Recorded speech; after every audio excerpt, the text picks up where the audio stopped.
When's this period over? 8 more minutes. What are you shitting me? I want to get cigarettes. Hey, man, just wait a few minutes, okay? Fuck that. I'm gonna break my crazy neck on this ladder. Now lose the skates, Dorothy Hamill, and open the fucking store. Dante, where are you? He's busy. In a second. Fuck in a second. This...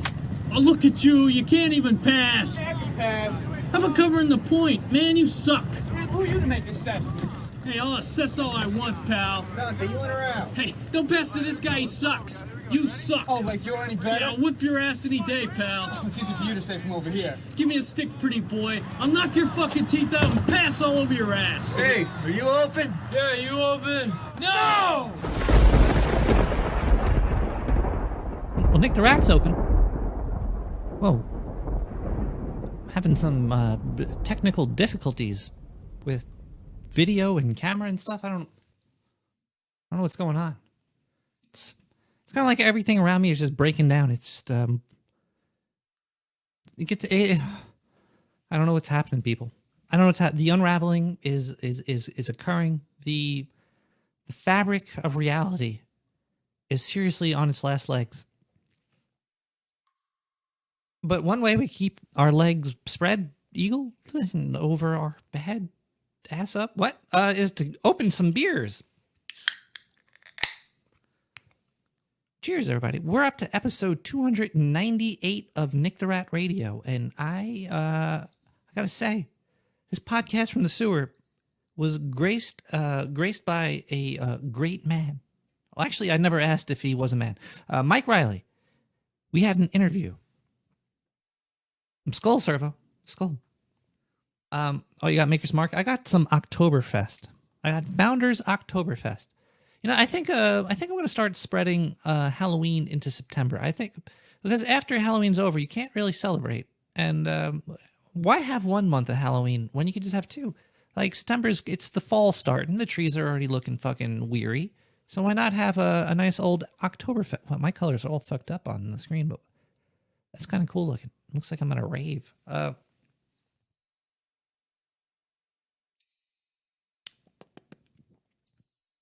Mike Riley, we talked the other night.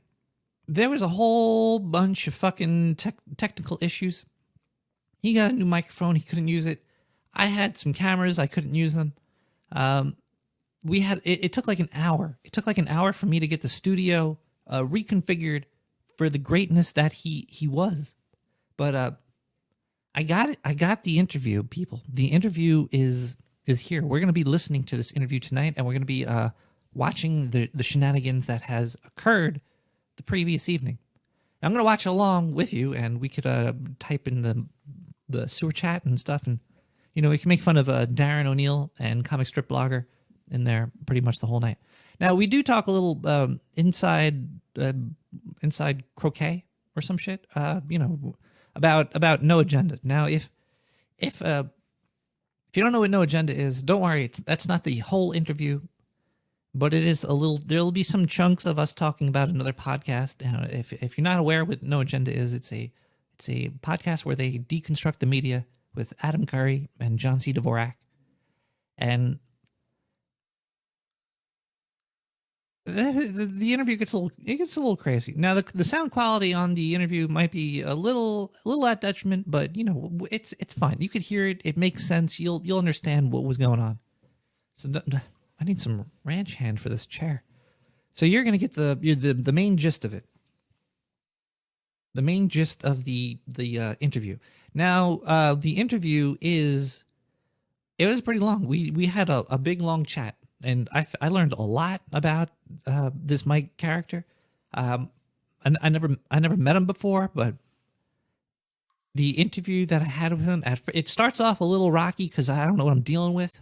Because he's like an artist, and we both try to get our No Agenda art selected. So I'm trying to sneak in and try to steal some information from him without him knowing. But it gets really wild. It gets into a, ooh boy, it does it. If you're not if you're faint of heart, you might want to go to sleep with your children right now. You might want to just turn off the podcast. And there's ghost talk, there's injury talk, there's I forget most of it. I was pretty drunk and high, but it was a good time. And I'm gonna get drunk and high again. Probably forget what I just watched again right now. But we still have a show. I'm gonna break it up into segments. I usually play the interview straight through, but I'm gonna just around like the 30-minute mark. It was an hour and a half, people. An hour and a half of hardcore chatting. If there wasn't any studio issues, it probably would have been like a 5-hour long podcast. I still think it's gonna be fun. It's gonna be a little. Just bear with me. Bear with me. We still have music. We still have Zindu. We have phone calls. We got a whole bunch of fun stuff happening. You could partake in the fun by going to nicktherat.com or nicktheratradio.com or and click social. You can join in on the chat if you're live right now. It's 11 p.m. Eastern Standard Time. It is September 1st right now. Like right now, Ducky just joined Sewer Chat. Now Ducky, he's been around for a long time, so I'm surprised he was joining right now. I thought he was already here. But either way, let me stop tickling your something. I don't know what the fuck I'm tickling, but let's just ease into the episode. 298. We're getting close to 300 people. You know what that means? It means I have to kick somebody into a well and scream at them or some shit. I don't know. It's you're having trouble with your audio. I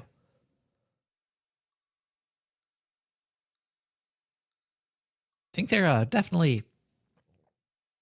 might be like some sort of weird internet virus going around where people are just getting infected with shit and just spreading. Because I had the same audio issues yesterday.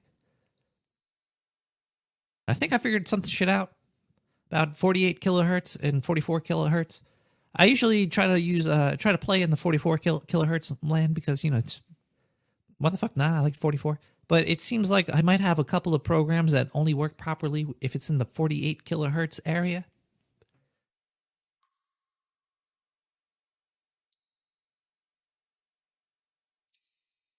Let's listen to some music, and we're gonna come back. Yeah, like Ringu. There's gonna be a little girl with weird hair crawling out of your earphones into your earlobes, tickling your shit. Okay, sorry. Okay, let's start the show with some music. We got Barry with Little Inferno.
That was, what the heck was that again? That was Barry with Little Inferno.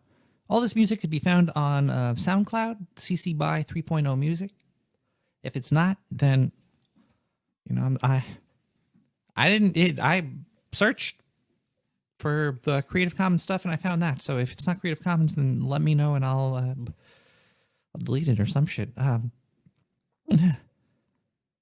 Good song. And also Servo in the chat room, in the sewer chat. I'd just like to say thank you again to you for posting links to the song while it's going live. So if you're in the chat, you could actually click the link that he posted, or you can just go to nicktherat.com, click social, click SoundCloud, and all the music you find there, you could use it for whatever you want.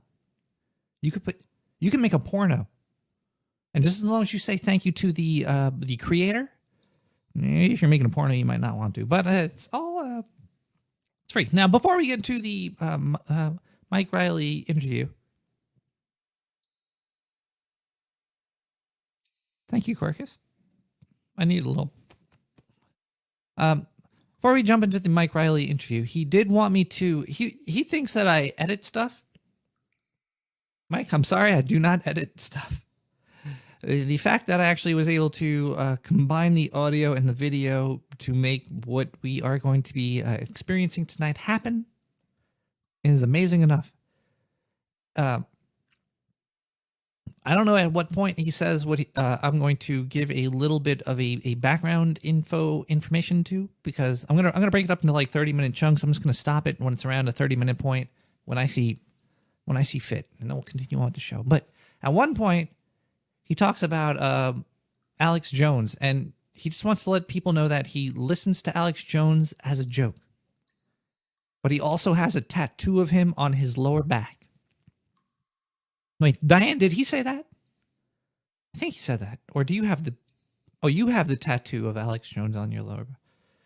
Okay, CFIT. Okay, we're gonna... let's see if this works.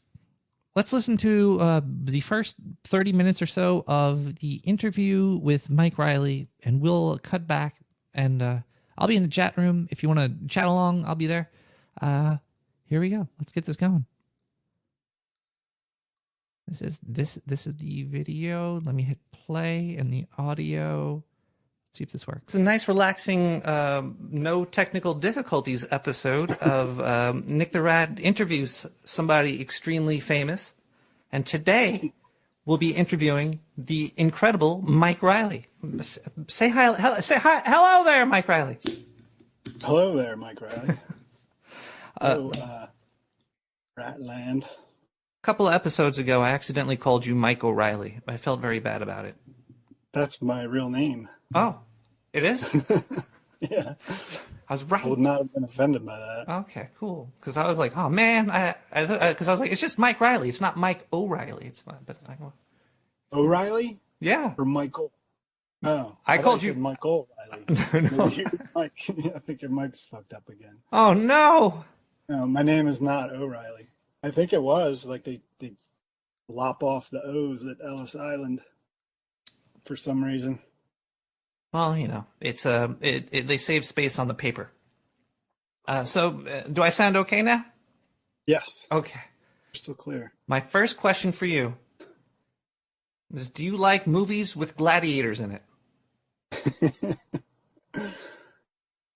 Oh man! If only I knew the next line from Airplane, I would have a better answer. But probably yes. That's a good answer. I like this answer. Okay. Well, Mike, I know you mainly from No Agenda because you're one of the best graphical, cartoony cover arts for the No Agenda cover art stuff.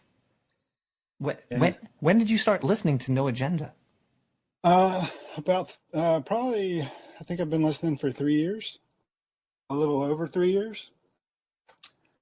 And somebody I was looking at Facebook one day, and someone asked for a suggestion of one of my socialist friends asked for a suggestion of podcasts that cover the same topics as Alex Jones, but aren't crazy. Yeah. And that was one of those suggestions. So I followed it. And I recognized the hosts, so I checked it out. Well, No Agenda's cool and all, but fuck that. Let's talk about art. Yeah. When did you get into art? I mean, I've got pictures. I got finger painting and stuff like that. My mom has scrapbooks, so when I was born, roughly, give or take a couple months of manual development. Were you finger painting with uterus blood? Oh, okay, that's a bad joke. That's a. No, but that's on my bucket list. Ooh, wow. I've seen like the Mother Mary painted in. And let's talk about Piss.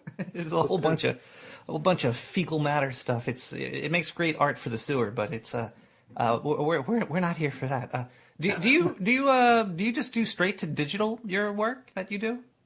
Yes, I think if it wasn't for like Photoshop and the tablet, I might have one comic book under my belt compared to like what I've been able to do. I just being able to resize and move stuff around. You have a lot of work. You were sending me a lot of your stuff. I was going through. I was like, wow, I just know you from like No Agenda stuff, but you got books, baby. Yeah. We'll be talking a little bit about that a little bit later, but because for art, I try to just go digital. And I think I just fell in love with Procreate. I think I usually hate Mac, but Procreate really won me over for like just doodling.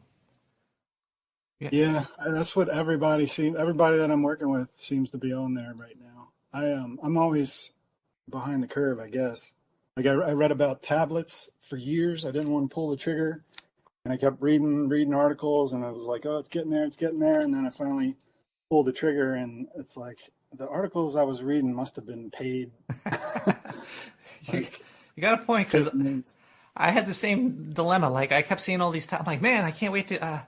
These things like $1,000, and then finally, recently, I think I bought like fucking so many goddamn tablets all over the damn house now, and they all kind of suck. And I hate Macs and all that, but the Apple iPad and Procreate, it just works really well. It's very fluid, but yeah, they're crazy technology that's been advancing, and now they're really cheap, so that's good. But yeah, I have another question for you. Okay. Are you ready? Yeah. What's your obsession with the number 23? So that I just picked it up in high school lacrosse, and it was Jordan, a Jordan reference. I was like, this guy loves Jordan, doesn't he? and but then I think you can write it. The M, the 3 looks like an M, and the 2 looks like an R. True. In certain angles, so it grew from that. It's bigger than Michael Jordan now. It has become part of you. Ooh. Well, what helps you overcome a blank page? Do you ever get scared of a blank page? Because I get a little bit nervous around blank pages. No, I think like I will occasionally drop in reference since I'm working digitally. Like if I have a blank page but an idea where I'm going, I'll drop in some reference in the back or start gridding, whatever, so it's not blank for more than a few seconds. Simple shapes help you clear the mind sometimes with what you're trying to get out there. Who do you have any artistic influences? Because I see your work and sometimes I think Picasso. I don't know if that's what you're going for, but I get that a lot. Do you have any influences in the art world? The comic world, I Stan Sakai is he writes Usagi Yojimbo. He's written it for like 30 years. And when I wanted to learn how to do sequential stuff, I scanned a bunch of his work, and then I started making comics by reconfiguring, because he's got a lot of the same characters. So I told a different story with pictures from his books as like training. That's the way to do it. Steal. You got to steal. Yeah. And I gave him a copy. I met him in person, gave him a copy of the book. I tried to explain what it was, and it was just a bad scene. Like, Met him twice. The time before went really well. Got a hug and a and a picture. That was before he found out you were stealing from him. Now, yeah. But as long as you're not saying this is my own work, because like right now I'm in an art slump right now. I'm having a real hard time doing any artwork, and I think I just have to start to like copy stuff. I need to just find stuff that I like and just recreate it, and just let that kind of like unclog my brain or something. Something's going on. I do. I will take photographs if I'm like feeling like in a rut of some sort. I'll take photographs and I'll fold them in Photoshop and make like kaleidoscopes and stuff. It's like not something that I put online or share or anything, but it's like just it puts your brain, uses different part of your brain, I think. Therapeutic. It's very therapeutic. Get some different juices flowing. Yeah, it's like therapy projects. I do that and weave and baskets, make baskets. Are you serious? You're a basket weaver? Yeah. Oh, there's none here right now, but yeah. Do you sell any? I would love a Mike Riley basket. Keep it together. I'd fill it with marijuana. I'd just be like, oh, are you token up too? Yes. And I don't even have ears. Can you Photoshop? Can you put some ears on it? Maybe. I'm going to have to do a lot of post work on this. In the underwater hotel. It was a fucking... Skype is a nightmare. Audio is a nightmare. I don't want anybody to ever have to deal with this in their life. It's I wish it was just like a click of a button easy, but it's not. Who do you hate more? Is comic strip blogger or Darren O? Oh gosh. Where'd you go? Did you fall on the ground? I just had a back. I love both those guys. I can't even joke around about them. Well, I hate comic strip bloggers, so it's fun to get that out there. He's gonna be real happy I said that. I'm sure somebody will send this clip to him. He impugned my character recently. He said that my drawing of babies getting thrown over a wall was offensive toward the babies. And I wrote a dissertation on No Agenda Social, explaining why they weren't. It was offensive towards. It was directed at propagandists. Plus, it was stolen from Darren. I saw what was going on there because like I kept seeing the cover reappear saying I made it better. I made it better. And we like 6 of us stole it, and we were like, oh, let's wait and hear what they say. They didn't notice. There was too much art in there that day. There's been I don't even want to talk about this, but I'll bring it up because it's kind of shitting on myself, and I don't care if I shit on myself. But I pointed out a couple. Whenever I see like cover art that looks like it was quote unquote stolen, I'd be like, oh, this came from here. But sometimes it might be paid for clip art and all that, and I think I just pissed off a lot of people because all the time Adam and John are like, yeah, we did a reverse search for this, but we couldn't find it. I'm like, well, you guys didn't try very hard. Yeah. I mean, all you got to do is blot out the title and find it every time. Those are so obvious when they come up. So I stopped. I'm stopping that. I'm not calling out any stolen art or possibly stolen art ever again. Feel free to. The seeds are laid though. They're avoidant of pro-looking stuff now.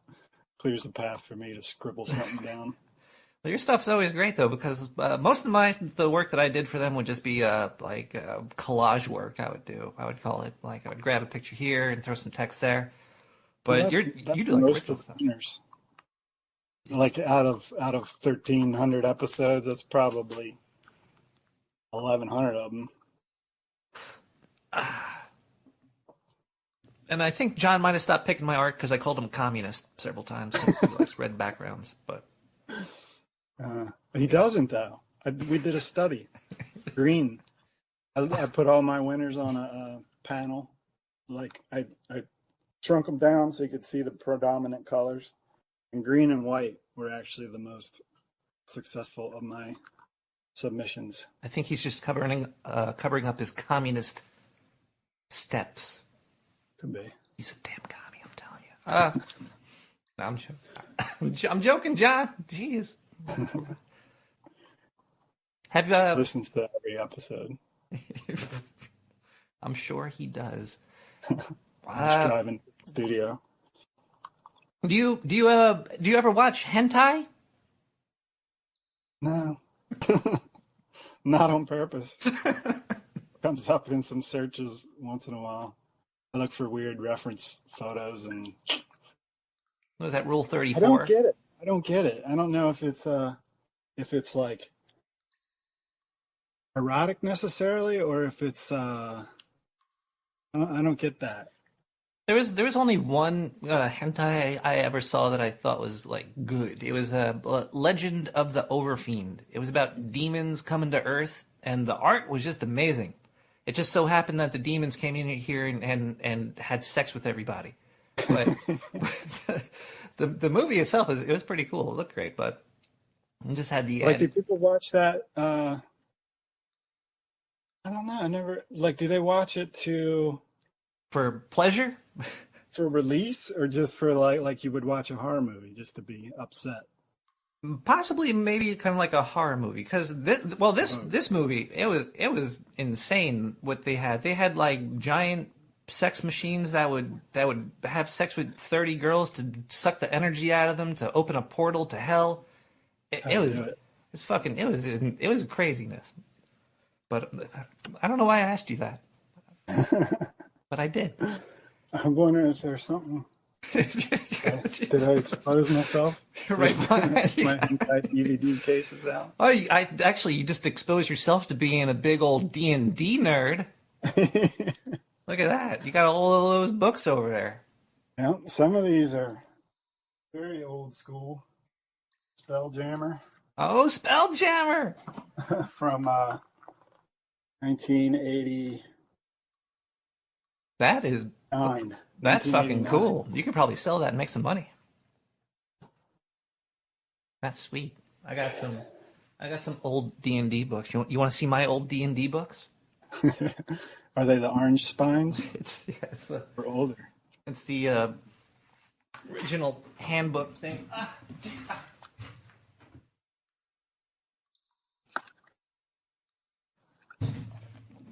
Oh yeah. Older than the orange spines. Old crap. Yeah, it's the. You can't see it though because I got this beautiful paradise behind me. Can't see mine because I'm in an underwater hotel. That's Now I'm looking at all the stuff in the back. I see He-Man, Masters of the Universe. Did you get all into that new He-Man controversy with Kevin Smith? I thought it was not a good show. I don't understand people that lose their minds over it though. Like I grew up on it. I for me it would have been cool if they did. He said it was a continuation of the original, so I didn't know the original had a story really. There's a lot of things it wasn't. But yeah, I thought if he did a continuation of it, it would have been better. I don't know. It was weak. I have a feeling people are going to get more upset. There were some cool toys that came out. I think actually I bought one of they came out like the remade old school He-Man toys. They're pretty cool. I like them. But you have a toy room? I go to your toy room? Part of the sewer. There's toys all over the damn place. Toy hole. Did you collect the Teenage Mutant Ninja Turtle toys? Back in the day? I think that's what I grew up on. I grew up on the TMNT toys. So I was I was probably a little ahead of you, and I grew up on the black and white comic Eastman and Laird that was predated the cartoon. So I was the kind of nerd when I was 8 that was like, "They ruined it, man," and they made them sillier than they were, and they really kicked ass in the comics. They were hardcore. It's kind of like what's going on with the He-Man today, sort of. Well, not really. It's actually a little reversed. They kind of made him more bad at nothing. Didn't they kill him in the new one? I don't even fucking know. They killed him twice. It was like, I don't know. I feel like he made it to irritate those guys. Because online, very still into that. I don't think he's good enough to make it in the thought of irritating them. I think he just thought he was doing something good, and he kind of just sucks now. So, yeah, I've never liked any of his stuff. I like Mallrats and stuff, but his new stuff was. I only saw the first episode of He-Man. I didn't see the whole thing yet, but you know. Oh yeah, they killed him there, and they killed him in episode 6 again. He came back for like 20 minutes, and like 6 minutes, and then they stabbed him with a spear. That's silly. Didn't you I heard you got stuck in the head with spears or something. Oh. That's not a very good segue. No, but that reminded me of, I got 14 staples. Oh, right there. How'd that happen? If you could, when you put the hotel in, put actual staples in there like it's fresh. And yeah, I think I'd rather tell that story than the story I suggested earlier. Oh, well, you can tell either one. I'm down for any cut because the head shit scares me, man. Like anytime you get near my brain, it's kind of weird. Yeah. Once in the brain, never the same.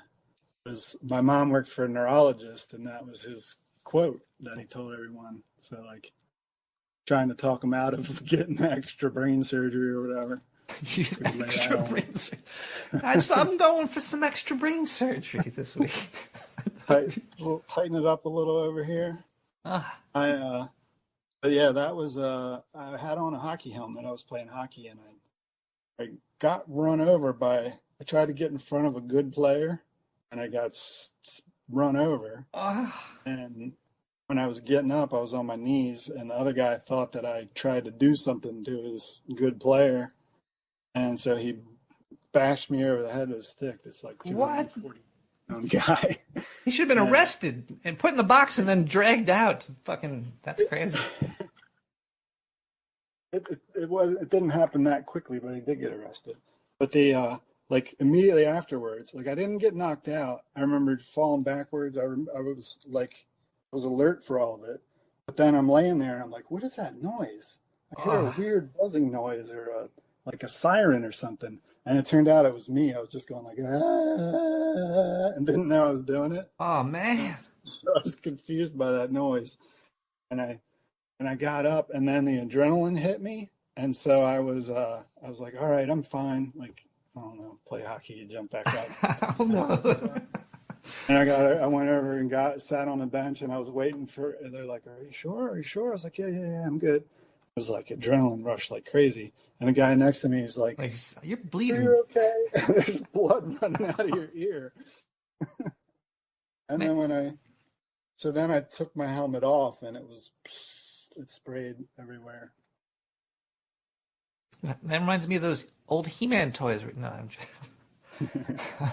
My friend was talking about. He was like, something about his front teeth, and then he's like, oh, they're not real. I'm like, what the hell? He's like, hockey. He got all of his like teeth broken. Is it from hockey too? Well, it was from like these 6 are not real. The rest of them, it was lacrosse actually. This is another fun. I have like 17 or 18 good head trauma stories if you want to do a. Do you still play sports? No. But I played lacrosse in high school, and we were terrible. like I live in Maryland, so like the whole state is like all these, like in the wealthier surrounding areas from where I grew up, they all grew up playing it. And so my high school had a team that was just like 20-0, 20-1 versus all these county schools. And after we lost to Pikesville and we were back in, we were back in our locker room and someone had a Gonzo from the Muppets Happy Meal toy. And we were beating it. We were taking out our frustrations by beating this Gonzo and smacking him against the wall, just like really messing him up. And my friend had a lacrosse stick with no head on it. He swung it as hard as he could, and it slipped out of his hands. And I was like 15 feet away. And it hit me. It flew across the room and hit me right in the teeth and shattered my jaw. The guy, my friend Mike next to me, got hit with a tooth. It bounced off his shoulder. It was a serious impact. Wow, the tooth on his shoulder? Serious. That was probably my first concussion and my first dental emergency surgery. And what else? Yeah, that was it. Have you ever... shock. First time I went in shock. I do so poorly with pain. This is why I've barely... I won't tell you the rest of the story then. I barely played wiffle ball in my life. There's a wiffle ball coming at me. Duck. Whew. No, that's fine. If you want to talk about it, I'm sure people would... There's an audience for pain. I'll tell a condensed version. This is the... So the thing shattered my jaw, but they had the idea, like someone said, the gym teachers, like, put the teeth in milk and they'll keep better until the dentist can put them back in. And I was like 15 or 16, 15 maybe. I still went to a pediatric dentist. So like he was not, like, we got He was not prepared for it. He came in like in the evening and he should have tapped out right away because he didn't know what he was doing. He was like freaking out. My dad had to hold me to the chair because he bent the needle, the Novocaine. He tried to give me Novocaine and bent the needle because I pulled away. He did that twice. And then he started to try to put the teeth back in, and he's like I can't get, there's stuff in here. And it was like shards of bone. So he was jamming the teeth past the shards of bone. And I probably weighed 140 pounds at the time. I was like a spindly. Michael, hold on 1 second. But I broke both the arms off of his dental chair. Oh my God, you hulked out. Is putting teeth back in like that even scientifically possible?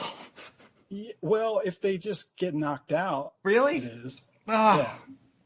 Like if you have one tooth get knocked out, you can put it back in and you put a brace on it. I did not know that. I had a lot of teeth pulled. Put all four of mine in, but it took like reconstructive surgery. And this guy was just trying to jam them in there. And yeah, I have PTSD from that. Good to laugh about it. It is, but oh man, I feel your pain right now because I can only imagine. Anytime I go to the dentist, it's like brings back those memories.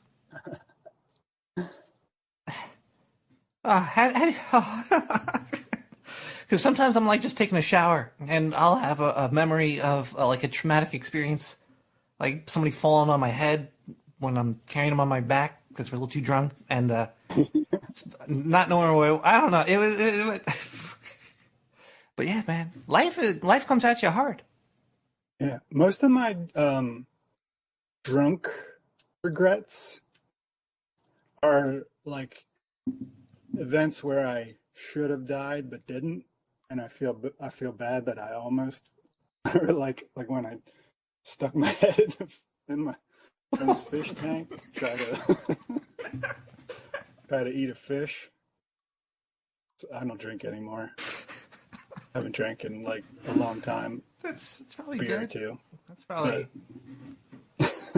But when I was like 21 and drank a lot, I tried to catch a fish with my face, and thank God I didn't break the tank.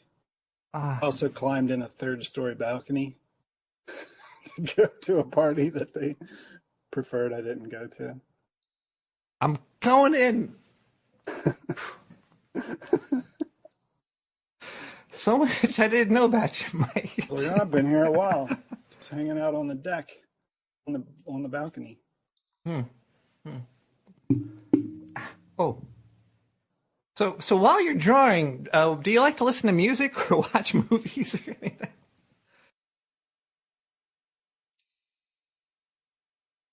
Should probably play the rest of that a little bit later. We're gonna hit pause on there. We're actually going to listen to some music and come back and thank some people for making this show possible. But we got Mung Dung Dave. What? Mung Doubt Dave. Reptilia.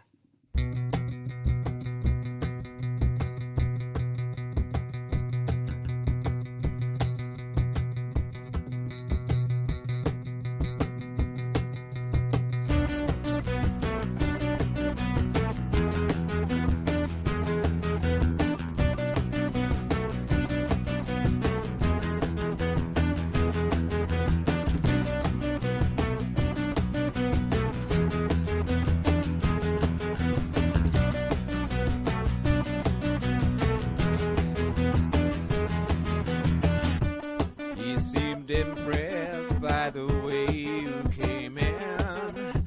Tell us a story. I know you're not boring.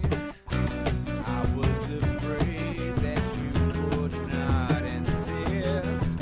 You sound so sleepy. Just take this now, leave me. I said, please don't slow me down if I'm moving too fast.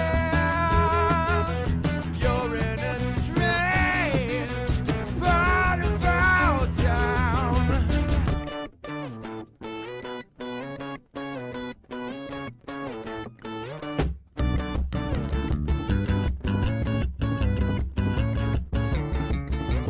Yeah, the night's not over, you're not trying hard enough.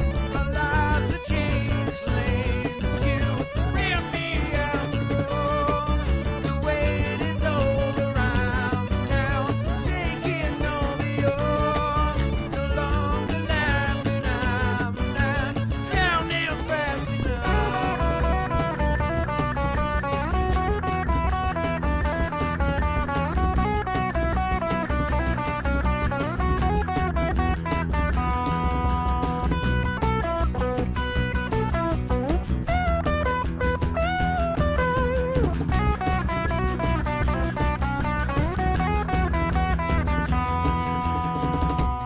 Now every time that I look at myself, I thought I told you this world is not for you.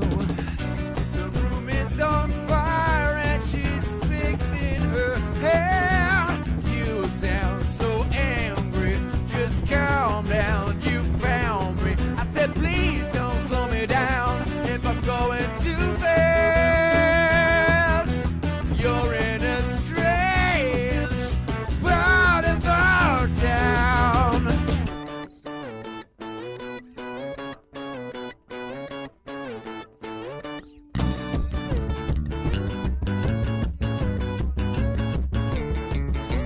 Yeah, the night's not over, you're not trying hard enough. Our lives have changed lanes. You ran me out the road. The wait is over. I'm now taking over. You're no longer laughing. I'm not drowning fast enough.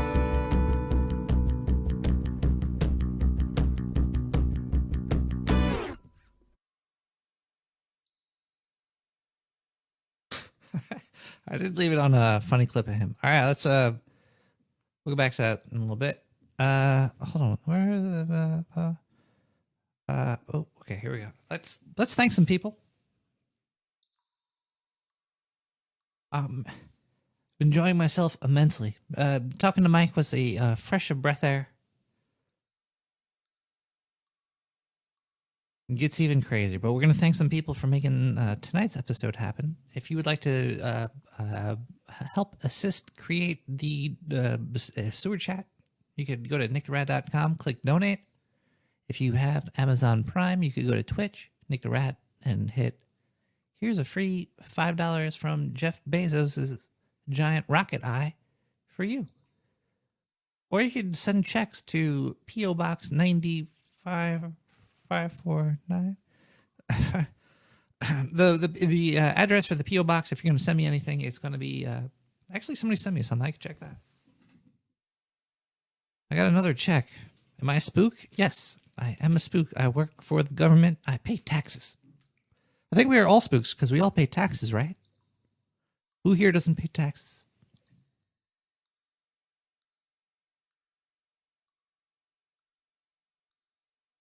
Nick the Rat Radio, P.O. Box 9549, Brooklyn, New York 11209. It is still raining outside. The footage over here is not from tonight, but it is around the sewer studio last night. Last night, she said, I miss the Strokes. I used to be big into the Strokes. It just sounds weird. All right, let's look into who has helped create Nick the Rat Radio this week. We're going to thank some people. I read their initials, their donation amount, and if there's a note. That's how I do it. There's other people that do it in other ways, but that's the way I do it. You could also email me at nick@nicktherat.com and send a gas blast, and I'll read it on the air. There's tons of ways to participate. And we have a lot more participation coming later. We have DV with 420. DV, you know who you are. Thank you, DV, for participating in the sewer. We have AM with $1 billion. All right, that's too much. The taxes I'm going to have to pay on that is going to be a little bit high. Please stop giving me that much money. TR, we have 333. That's a monthly subscription. Thank you so much, TR. I think that's new. I haven't seen a 333 come in a long time. We have a this is like some sort of sex thing that they sent me from Twitch. All right, no. We have another donation. Whoa, this is a big one here. OB with third D. You know what? I also have to. I'm going to use that 30 you sent me. And I'm going to add $3 more, and I'm going to buy Mike Riley's book. It's on Kickstarter for tonight until tomorrow, about noon tomorrow. If you want to get in on that Kickstarter train, I'm gonna buy the $33 one on the Mike Riley. The one issue I hit is Diane took my pants. I'm currently half naked, and my pants have my credit card information, and PayPal's looking for that. So Mike, I'm gonna get in the $33 tier. It looks like there's still 40 more slots in there. So I'm gonna hop in there. 23 hours to go. I want to buy an amazing book. We talk about the book. So if you want to hear more about it, just go there. Wait, listen more. Oh, okay, but thank you, OB, so much. That is awesome. I love you, OB. One can OB. We have PLLC with 1414. 1414. PLLC. Thank you so much. You've been around for a long time. I hope you're doing well, PLLC, whoever you are. Thank you for your continued support of the sewer. We do have something came into the P.O. box. I'm scared to open it. I kind of have an idea what it's going to be. But I didn't open this yet. I do this all live. I don't spoil stuff. That's sometimes why stuff doesn't go right all the time. But anyway, let's hope this doesn't have any powder inside.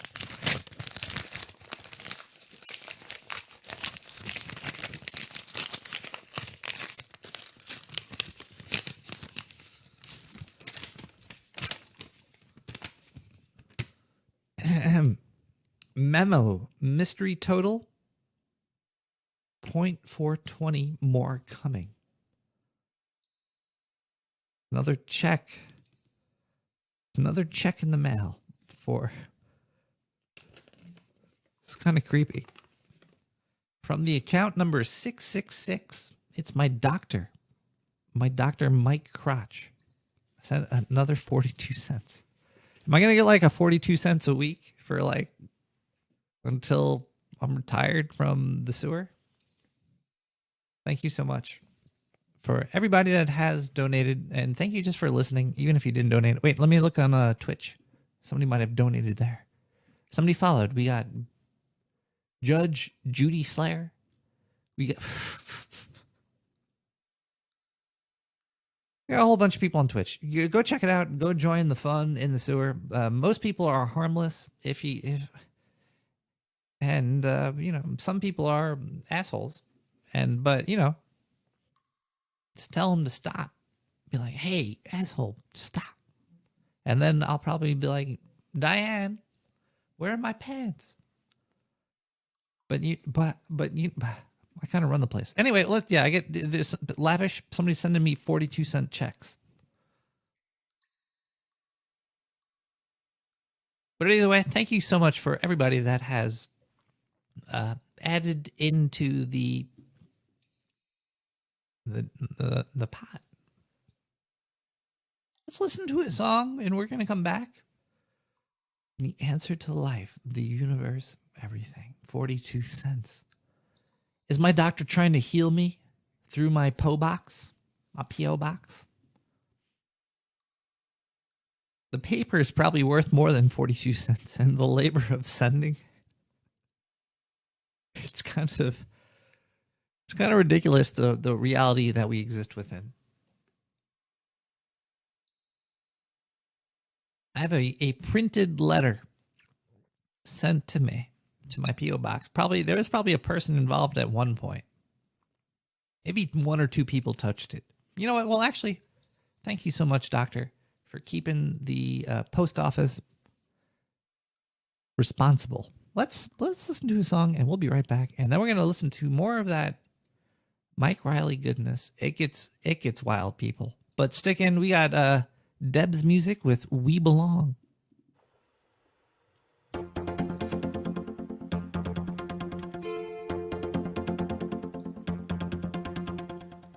Many times I tried to tell you, many times I cried alone. Always I'm surprised how well you cut my feelings to the bone.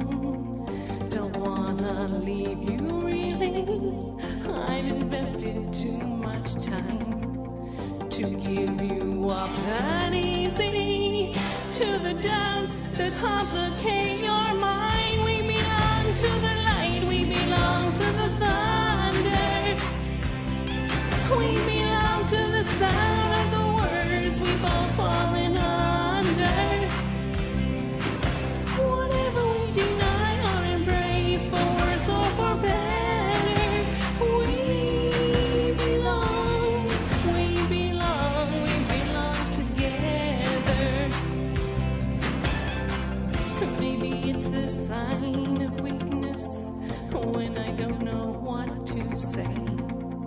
Maybe I just wouldn't know what to do with my strength anyway. Have we become a habit? Do we distort the facts? Now there's no looking forward.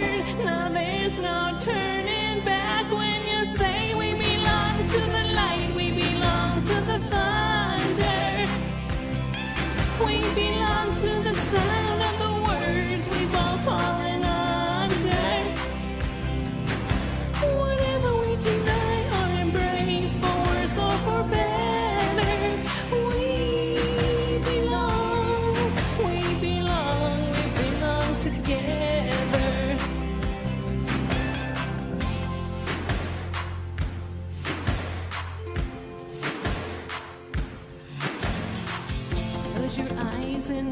try to sleep now. Close your eyes and try to dream. Clear your mind and do your best to try and wash the palate clean. And we begin to notice how much we really care. I hear your voice inside me. I see your face everywhere. Still you say we belong to the light. We belong to the thunder. We belong to the sound of the words we both fallen under. Whatever we deny or embrace, for worse or for better, we belong together. We belong to the light, we belong to the thunder. We belong to the sound of the words we've all fallen under. Whatever we deny or embrace, for worse or for better, we belong together. We belong to the light. We belong together.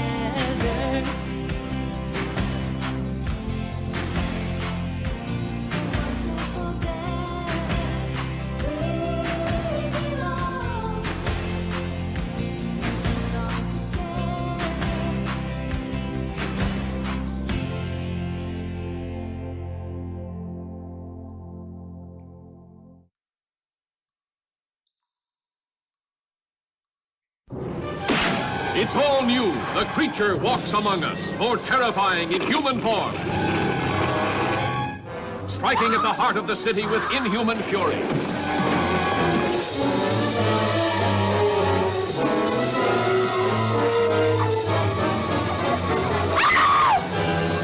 The creature walks among us. Horror unleashed by the daring of man and a dangerous experiment of science. I have burned away the outer scale. There's a structure of human skin underneath it. The creature walks among us. The grimmest cargo ever brought to civilization. Now a monster made even more frightful by human emotion. Bus Merle Oberon, Lex Barker in The Price of Fear. Two great thrill pictures on one program.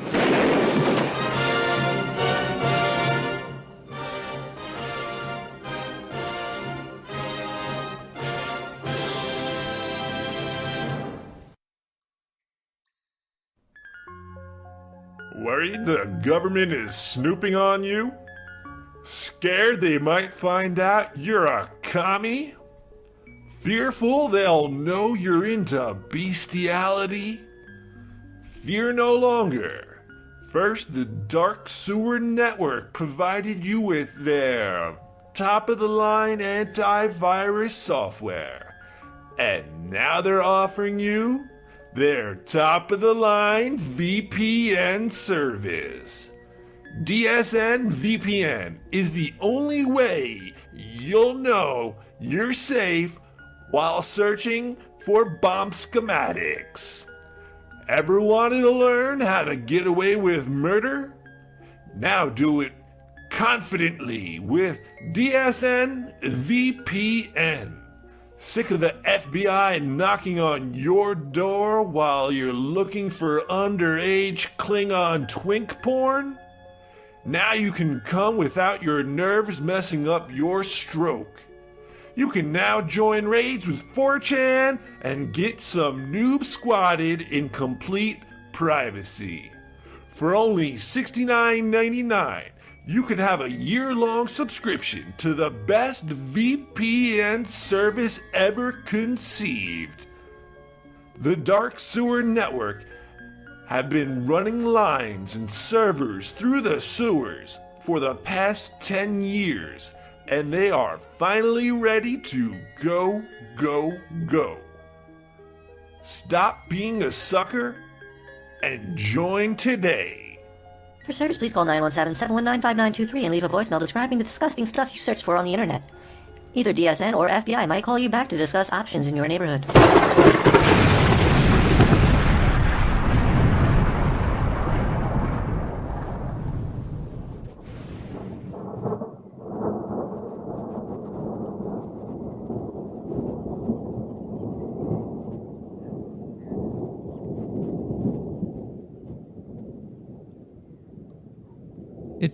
It's midnight in the sewer, buddy.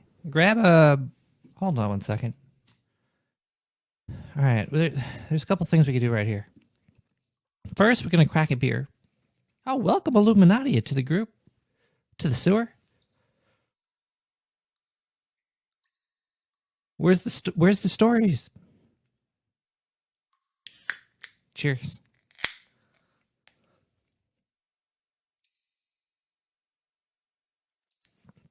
Hopefully you're building them within your head. And one day, we'll all be able to experience all the stories.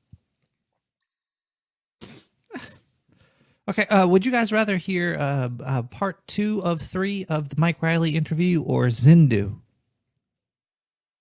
That's the question of the chat could choose. Chat, do you want Zindu or Mike Riley?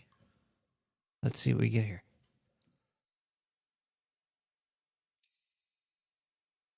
The first person that I read in chat will be the winner. This is the kind of privilege you get when you listen to the show live. I want to hear Zindu interview Mike Riley. Well, Zindu first, then Mike. Okay, here we go. All right, let's do a little Zindu before we get into more Mike Riley here. Here we go. We got the news, and now you will too.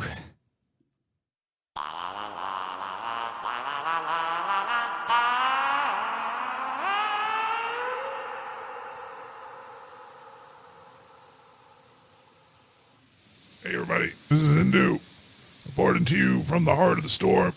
It's currently raining in Brooklyn. What is this, Idra? Fucking Hedra, Deidra, Pedra, Cleachera. It's a big ass storm. It's coming through. Very rainy out right now. I hope the sewer is not totally flooded out right now. I know it's happened a few times. It gets real moist down there. So I'm trying to do this above ground. And it is raining rats and pigs out here. Anyway, I'm here for the news and not for just the weather report. So let's bring up the news feed and see what we got here. Hold on one second. It's very hard to see in the rain.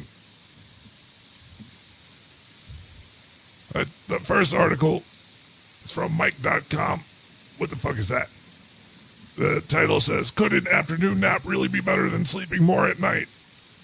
This is something I want to know. I'm sure a lot of people out there want to know, so you're going to read this. This is science. Let's see. Daily naps are a non-negotiable part of my life. Well, it sounds like you need a new negotiator. If I don't nap by 3 in the afternoon, I basically can't function. And he has a pissy fit with brain fog. All right, so let's see. Researchers call this kind of broken up sleep fragmentation. And the result of it is called sleep inefficiency.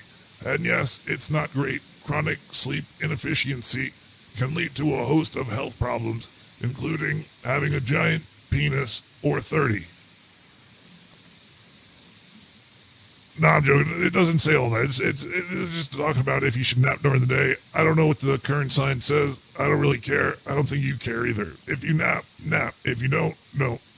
Have a good time. Whoa, geez. Whoa, there's a girl over there, completely soaked. This is actually kind of cool. All right, let's read some more science news for women here. This is on sciencefocus.com. In the future, you'll share your work with robots, unless you're a woman. Okay, let's read this article. This looks like a good one. Also, Nick, I read the contract. You never said that I had to, study the news before I did the news. You said I could do it live. You're fired, Zindu. And this is kind of Get live, out of right? here. Anyway, Can we a get job is another an alien important part of how to we do the find news? happiness in our lives, even if we don't always enjoy the work. But what if the machine started doing everything for us? Some lady named Helen Russell, I think it's a lady. I don't, I'm sorry, Helen Russell, if you're writing this story. Actually, you might even be a robot. But back in 1930, the economist John Maynard Keynes, Kanye, whatever, predicted that with technology changes and improvements in productivity, we'd only be working 15 hours a week. Well, it looks like that was a fucking bullshit lie, especially when there's giant corporations that can make tons of money after you. I think the rain is dying down. This is a good thing. All right, I could relax a little bit. Let's read one more story. This is gonna be a short news week because it is really wet out. You know, when it's raining, people stop doing work, right? It's a part of life. Let's see. AMD patent reveals revolutionary teleportation-based quantum computer. Ooh boy, let's buy some stocks in AMD. AMD patent reveals revolutionary teleportation-based quantum computer. Even though scientists from Google, IBM, and Chinese institutes already managed to achieve quote-unquote quantum supremacy with computers that integrate with more than 50 qubits to greatly increase processing power. Oh my god, 50 qubits, suck my dick. Alright, let's see. You know what? It's starting to rain a little bit more. We'll be right back with more news from Zindu. We'll come back a little bit later. Bye.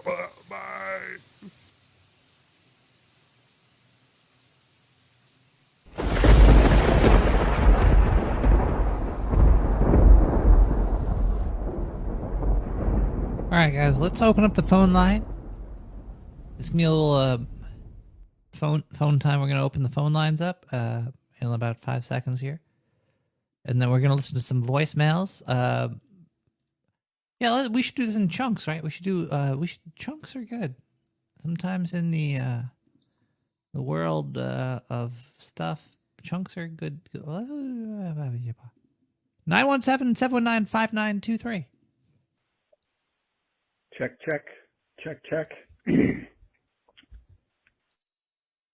I think that guy plays hockey. It looks like we have a live caller calling in. Hello, live caller. Is this are you coming in? What's up? Holy crap. How are you? I'm okay. I'm tired. Just okay? Just tired. Tired. But good. I'm good. No, I'm pretty good. I'm pretty good, but tired. Oh. I'm tired of all the bullshit in the world. Yeah. And I want a flying car, goddammit. It's 2020 something, right? Where's my flying fucking car? Yeah, they promise. Yeah, you're right. Like, they promise flying cars and cool-looking buildings and clean cities. Yeah, well, what do I got? Happened? I barely got a working podcast. God damn it. But on the other hand, they said we'd all be on fire. So, I don't know. They need to pick a lane, these people. Are we on fire, or is it going to be nice? Or give us our flying cars. We can be on fire and have flying cars. Why not? I don't understand why they don't just make giant salad bowls to stamp out fires. Huh. You know, I suddenly crave salad. That would kill a lot of animals, though. Because if you're putting out a significant part of the forest by cutting off oxygen to about I guess you might be able to clear it like 100 foot, like a 100-meter area. But that would kill all the animals within that 100-meter area as well. But, the fire's going to get them anyway. Yeah. They're not hanging out. Are the animals hanging out in the fire? Or are they just like, oh, shit, my house is on fire? Maybe they do hang out. Maybe they're cool. So, like, hey, maybe they're just going to be animals that are, fire resistant. Like the little bacteria that live in the thermal vents. Fire bugs. Well, it's going to breed new stuff. Isn't slash and burn? Like slash and burn adds creation to it makes the soil. It's kind of like coal for dirt. It's like dirt fuel. Well, there's certain species that seeds won't germinate unless they actually reach high temperatures that only fire can provide them. Get the fuck out of here. Yeah, for sure. I'm gonna be an asshole skeptic on this accusation about creatures breeding at fire pits. Not creatures. No, you're a liar. You caller. You're a. Caller, are you a liar? Nah. Are you lying about this? This is true? No, look it up. Look it up. I'm so yeah. Fuck. There's Man, certain you're seeds probably that right. they will not grow until, or they won't germinate until they are on fire. You know, you sound For believable, reals. caller. You know what? You're probably right. I'm sorry. It's okay. Let's see, because I can't remember the species. Hold up. Let's see. Seeds that. Meanwhile, we talk about life. Hey, listen. Look, things are great right now, but I think we'll be okay. But yeah, everything you gotta. How good do you change with reality? When reality morphs, because reality is gonna morph. You can't stop multiple things that are coming at your face. You can't stop them from happening. Sometimes Well, McDonald's, their dollar burger is going to be $5, right? yeah, that's no good. That's not good. But I mean, honestly, with the fast food, it's like, if it's a little more expensive, maybe in the long run, people. Do you want to hear a scary not story have from as me? many heart I felt like this was like Resident Evil for me. I was buying a bagel with some egg and cheese on there, and there's a delivery. There's a delivery of product to the bagel store, and the guy that was doing the delivery, he was charging the owner of the store more money for what he delivered than he usually does. And he's like, "Yo, I'm sorry, man. You know, you talk to my boss. It's the market right now." I was like, "Whoa!" He was like rough handling him. It was crazy. I was like, "This is crazy." And also, but then I was like, "Wait a second!" But he's got a flyer up in the front window saying that prices are going to go up 25 cents around the board for everything. You know, Dude, you can do a completely different show with that voice. Like, you could totally. That was good. You did a good job with that voice. I don't know what you're talking about, caller. But do you notice food prices going up in your area? Yeah, it's California. It's Food scary. prices go up when, like, yeah, I don't know. Does McDonald's stay the same though? Does a cheeseburger still cost $1 everywhere in America? You know, I don't really get food. I've become more a vegetarian, just more out of necessity rather than choice. Oh, caller, are you eating food, or are you just like sitting out in the sun and are you turning into a solar panel? I heard about there is a cult that does this. They don't eat food. They just absorb the power of the sun and they turn it to protein somehow. Well, that probably won't last long, considering they'll die. Hey, so you want to hear the different species of plants that grow? They're called fire-activated seeds. Holy shit. And fire-activated seeds. Yes. Are you part of ISIS-K? No, I don't know. I don't even know if that's a joke. Boy. That might be a joke. It might not be. I don't know. Oh boy. Oh, here we go. Well, I would like to hear. Tell me these seeds, please. Save me. Yes, lodgepole pine, eucalyptus, and banksia. Can't even say it. They have a serotoninous. Am I reading that right? Cones or fruits that are completely sealed with resin, and the resin has to be cracked with fire. Caller, now you're talking. Now you're talking. Now I know what you're talking about. You're talking about resin and stuff. Yeah. Hold on, I gotta pack this weed over here. Get ready. We're gonna talk about resin. We're gonna go on a wild ride. Resin.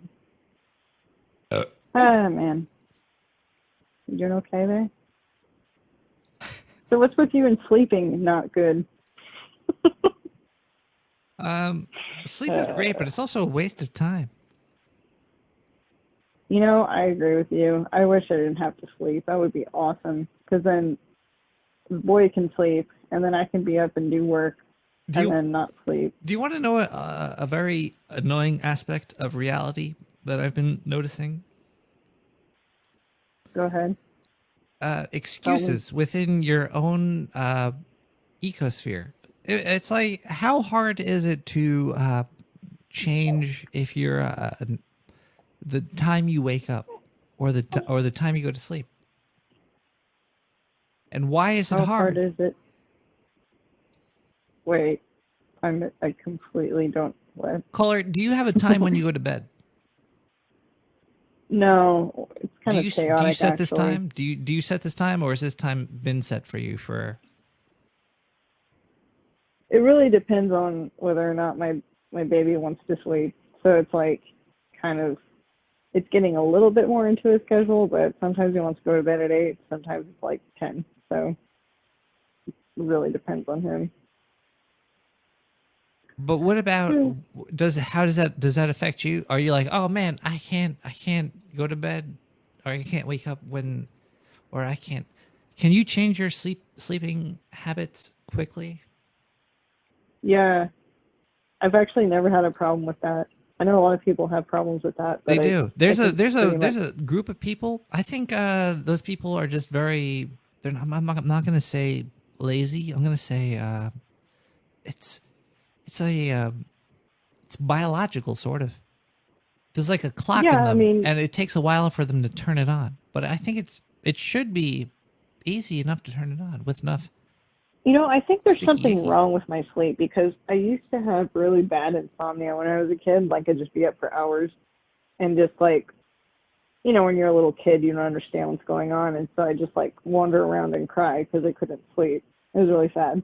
But as I got older, it was just like I kind of accepted that I didn't really sleep much. Did you? And then now go ahead. I was going to say, doesn't that make you realize that nobody knows how reality works? Because if there's a child that's having trouble sleeping because of who knows why, that means reality doesn't really have a there's no normal, there's no singular path of normalcy within. Otherwise, somebody would be like, well, you know, you're having trouble sleeping, so it's probably because of A. But it might not be A. It might be B, C, D, E, F, G, H, I, J, K, element times 5. Yeah, well, I don't know. Yeah, reality is weird. It I is. think You have to I be was watching understanding. the Penn and Teller bullshit about it and how the reason why people push for the 8-hour sleep thing is for increased mattress sales. Basically, there's people out there that just don't need that much sleep, and that's just how they're kind of biologically built. Life is a I may or lie. may Our not be one of reality those is a people. lie. It would be Of course- weird to well, say it's not that really a reality is lie. not a lie. Well, It's not so much a lie as it is just wrong.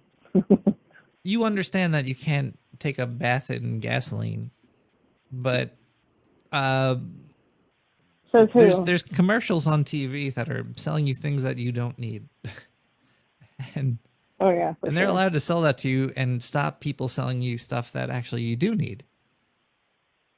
You know, I have a problem. So I love roller skates, and I have a problem like I'm like, ooh, a new color. Let's get those roller skates. I don't know what it is. I'll probably cycle through them, but it's just like a problem. I just want roller skates, and it's terrible. You know. Do you like It's that- silent roller skates, or do you want like a noisy pair? Is there like a I like the silent ones. Like, I just want to sneak around in my roller skates and roll around. I just love them. I got a new pair of like orange ones with socks, little socks, stripy socks. Oh, it's just so fun. I've been having this same obsession with keyboards lately. Really? You have a ton of keyboards all sitting around? No, because it's not really a hobby, but it's something I think about. But your skates are probably more of a hobby than my keyboards. I got a lot of tablets hanging around. Yeah. I mean, I try to get a skate in when my husband comes home and just like let the boy. He's so excited when I come home though. It's so cute. Like his little face lights up. He's like, "Oh, you're back." He's so cute, baby. Does he ever get frustrated? My kid. Oh yeah, of course. he wants to like walk around and move, but he's incapable, so he gets kind of frustrated. Like he's trying to army crawl, and he doesn't have the muscle strength yet. He just gets really upset, and he gets bored easily. Give him some mayonnaise. So Put mayonnaise on his knees and feed him soy. I don't want to destroy my child. I want him to grow up. I've read. I read stuff that said that's good. Oh, nice. I've heard mayonnaise is good for your hair, but we all know what you use mayonnaise with. Lubrication for marble races. See? No. Yeah, but yeah, it's something about having a kid just like forces you to slow down and like think about the more important things in life. It's like, well, it just kind of like reset my priorities in a good way. It's really kind of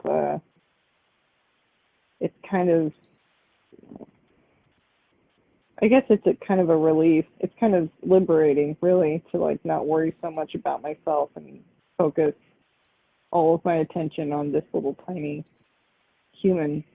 It's like, it's a big responsibility. I'm tired of building myself. Like, are you? Yeah. Are you the? Do you know everything that there is to know? No. Well, you have to tell somebody else how to do everything now. That's well, I think the most important thing is basically that you don't have to be the smartest. You just work the hardest, because everybody can work hard. Caller, do you want to know what I saw today? It blew my mind. What? I think it was true. It was in India. There was a mother and a father that had 2 kids. They, I think they're like, actually, I don't know their ages, but they had one of their kids. Their third kid was a boy that didn't grow after they were in a baby state. So they're 27, but still like an infant, and they can't talk or anything. I think they're 27. It was crazy, and the family was so nice. Yeah, this is a. I could try to look for the information.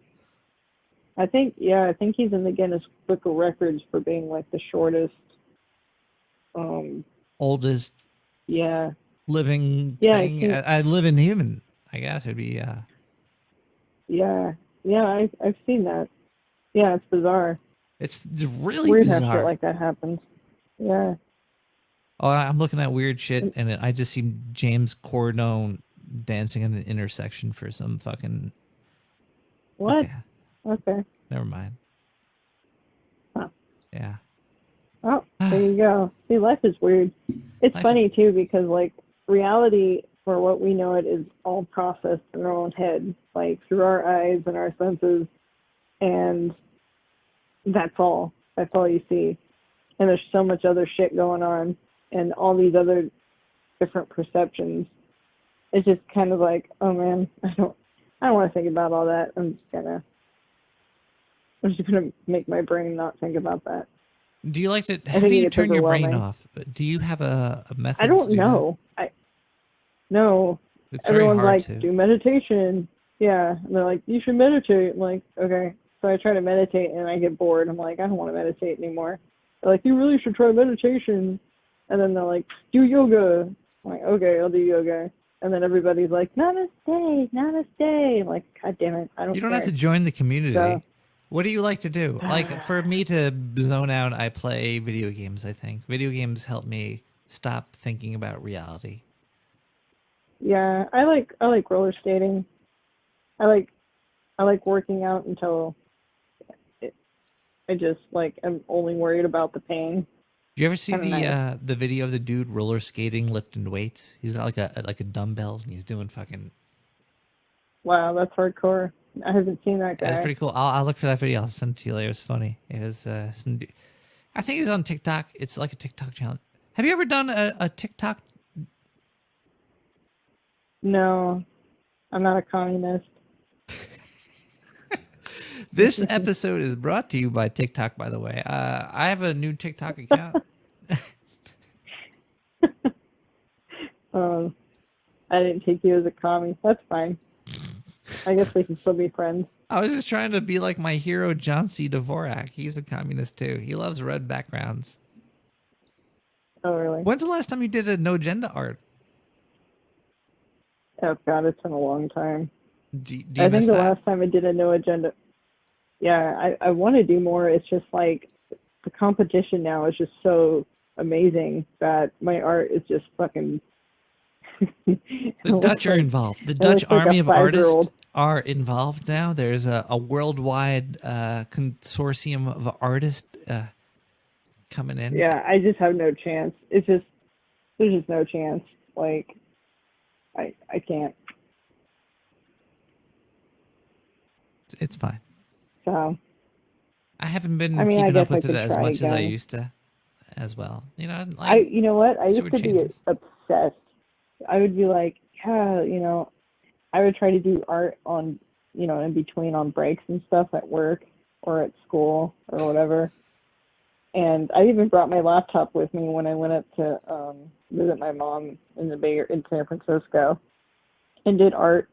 And that's when I went to see John C. Dvorak. He's like, "You're doing art while you're traveling?" I'm like, yeah. He's like, "Oh, that's good." Caller, you know how I don't But- like to have controversial talks on Nick the Rat Radio, right? Yeah. Have you heard about Texas lately? Oh, are you talking about the abortion thing? No. Are you? Do you want to talk about that? That's the only thing I've heard about with Texas lately. no. Actually, do you have an opinion on that you would like to share, or no? I think states should be able to govern their own laws. So if that's what they want to do, then that's that. That's all. And people Whether or have not to I vote agree with people it is out irrelevant. if they want to change what's going on. Right. I mean, Man, reality I think that's sucks because, man, I don't want to pay taxes. no. Yeah, our taxes. How are your income taxes in New York? They're probably as bad as ours, I'm assuming. I think New York City is the most expensive place to live now. They're Is bad. it? There's like taxes, there's state, and then there's federal. I don't know if you have to deal with that shit. Yeah, we have both, and plus we have gas taxes now. And San Diego You can't actually fart wants to. without the government butting in. Let me tell you, they actually want to charge taxes for every mile that you drive in your car. They propose that San Diego. Just build City, a like, motorcycle, county. get a gas tank, and slap it on a unicycle. Yeah. Well, I think it's because all these people are getting electric cars, and they're like, "Oh shit, we can't tax them. Get what do we do?" gas-powered roller skates, not blades. The blades are That would be really cool. gas-powered roller skates. Fucking ripping down the fucking highway.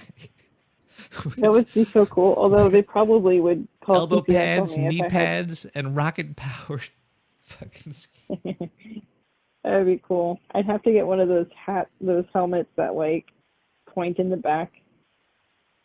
That would be rad. That'd be Aerodynamic. Wile E. Coyote. It'd be. You heard about that? You heard about that girl? She was wearing those rocket skates. Yeah, she turned into a meat crayon. Yeah. Oh, my baby's awake. Hi, Bean. What you doing? You gonna talk? Sometimes he'll like try to talk. Like he'll try to emulate my voice.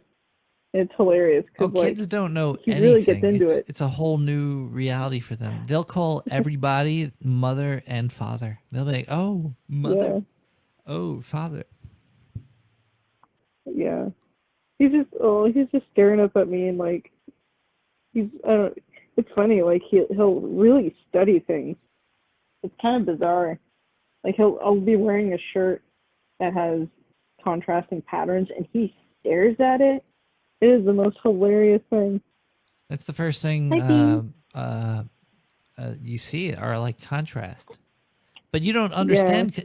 You know what's weird about reality? Most people don't even teach you about contrast unless you go to a school to tell you about it. Or you like video games.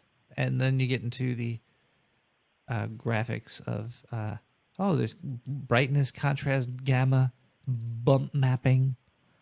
There's so much to know about, which is weird to think about. I get overwhelmed and just like, I should be doing this, that, the other thing, and then I should be learning about this and all this shit. It's hard. I think I put so much pressure on myself that I go the opposite, and then like I kind of put myself into this like stasis. I don't know. It's hard to accomplish things that you want to. Mike Riley is a powerhouse. This motherfucker had that guy. Books endorsed by Neil Gaiman. We talk about that in the interview coming up. That's a little teaser. Oh wow! Oops. Are you beating your baby right now? Yeah, I'm trying to help him burp. He gets gas. Gas sucks, really man. It's the worst thing. Gas. You gotta get that.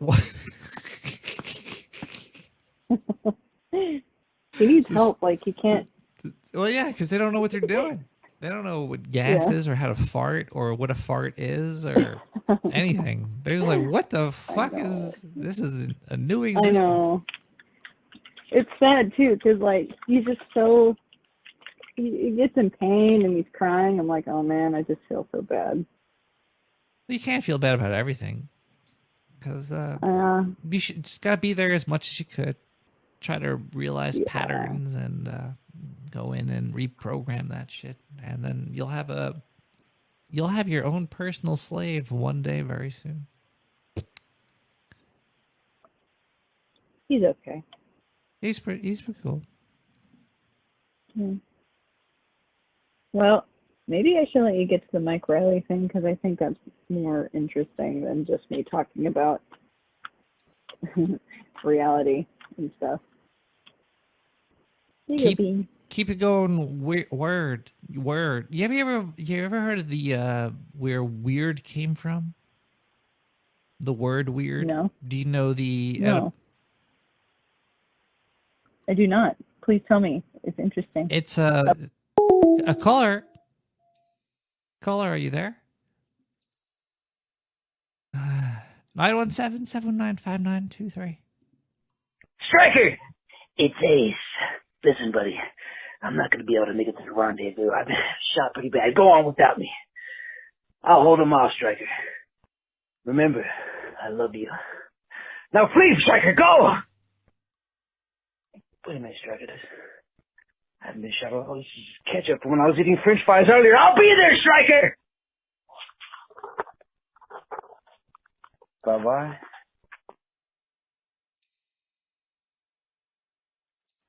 Caller? Hey. I just wanted to say I have nothing to say tonight, so I won't be calling in. Do you want to talk to the? I have to use the. You know what? Let's listen to. I don't want to miss the Mike Riley interview. You know what? We're gonna listen to an advertisement. Wait. We're gonna listen to a little bit of music here. I know the music here, and this is a good one. This is called Mayu with Fading. Is Servo still here? I've been reading the chat a little bit.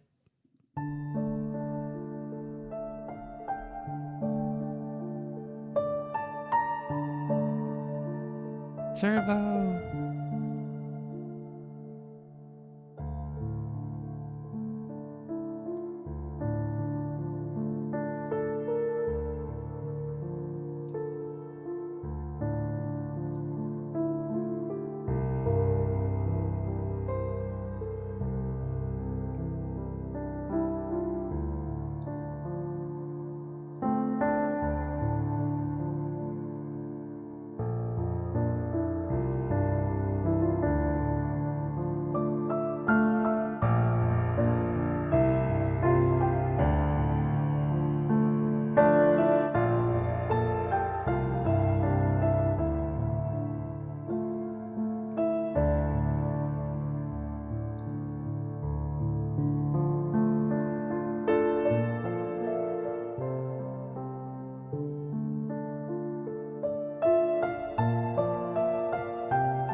Keep that fucking tab.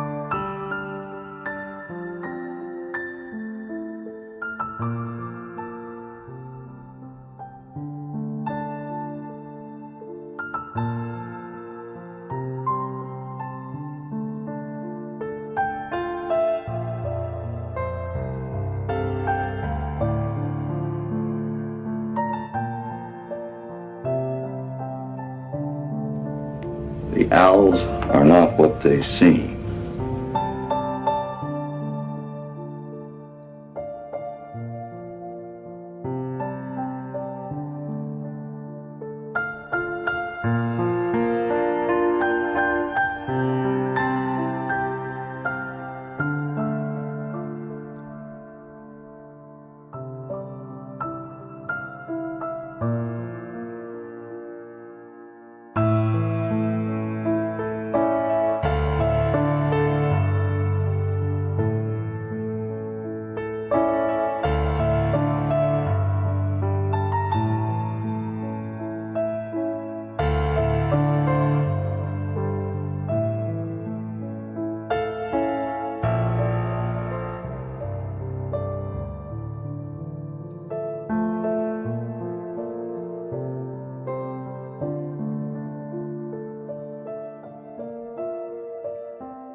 Let's get back to the interview.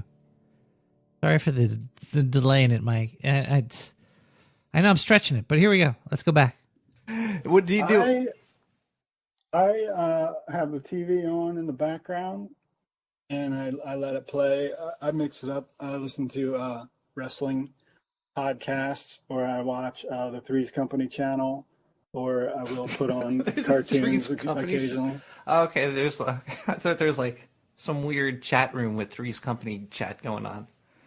But I love wrestling. There's this Twitch channel that plays like 90s fucking like The Rock and stuff wrestling. It's just funny. Wrestling could be really, really entertaining. Who's your favorite wrestler? I mean, it's kind of CM Punk has been my favorite as an adult. I mean, he's all anybody's talking about lately. If anybody looks at that stuff, because he just came back after 7 years off. I was about to say, I thought he wasn't around for a long time.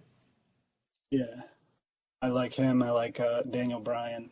I like Chris Jericho. Jericho. When I was a kid, I Ricky the Dragon Steamboat. Chris Jericho went on a show that I like to watch, Joe Bob's Last Drive-In. He watches horror movies, and Chris Jericho was on it, and he did like a music video. Very strange. I think my favorite wrestler was Al Snow, because he always said, "What do you want?" Head. He makes comic books now. Really? Yeah, I heard him on a comic book podcast, Word Bros, that I'll be on soon. This is my practice run for Word Bros. Also, it's a practice run. Come on, man. Jeez. Next time I'm on Nick the Rat. Well, you seem to have a lot of stories that go. I have New Joe Bob, several October more 8th. concussion stories. I gave up on sports after the fifth one. Did the final concussion one come from like Olympics style diving? No, they're all dumb. Like nobody ever gets a smart concussion. Well, the one getting smashed over the head with a stick, that one's not as dumb. So it's like that was assault. It's a cool assault and battery story. But the last one was a guy came up. I was playing hockey, roller hockey on cement. It's no contact. It's supposed to be no contact, so I felt safer there than ice hockey, which I stopped after a big concussion. But the guy grabbed me from behind, and so I fell forward and I couldn't catch myself. And I looked up, and so I just landed smack on my chin. And I got up and went over to the bench, and everyone's saying, "How's your chin?" I'm like, "What do you mean? My chin's okay." Like 3 people asked me how's my chin, and I didn't know why they were asking because I forgot that I just bounced my head off the cement. Yeah. And I could barely skate the rest of someone should have intervened. Yeah, I'm like, you have a lot of people that are around you. They're like, "Oh, are you okay? Are you okay, good sir? Your head, you're bleeding from the head." So I played the rest of the game, and I kept falling down just trying to skate, and I couldn't figure out why. And I guess I wasn't good enough skater for my teammates to notice that it was very bad. And then that night was very surreal. I was house sitting for my uncle, and for whatever reason, I was taking his dog back to his house that night, and I tried to unlock the back door, and the lock just fell to pieces. I don't know why, and I couldn't figure out if it was because I did something, and I hadn't figured out I had a concussion yet. It was just very surreal. And so like the door opened, but then I couldn't close it. It was like hanging open because it fell to pieces. I still don't know what happened. Whoa. It is like a change that you don't even know what's going. It's like being on drugs, sort of. It's like a whole different state of reality. What you're experiencing in life and what other people see are very, very different things. I've done a lot of stuff where I'm like, what did I do? And I can, and I'll be like, okay, yeah, I guess it was just maybe talking to the wall for a little bit, but it felt like a good conversation I was having with it. But to you, it seemed like it was a very strange situation going on, you know? But, yeah.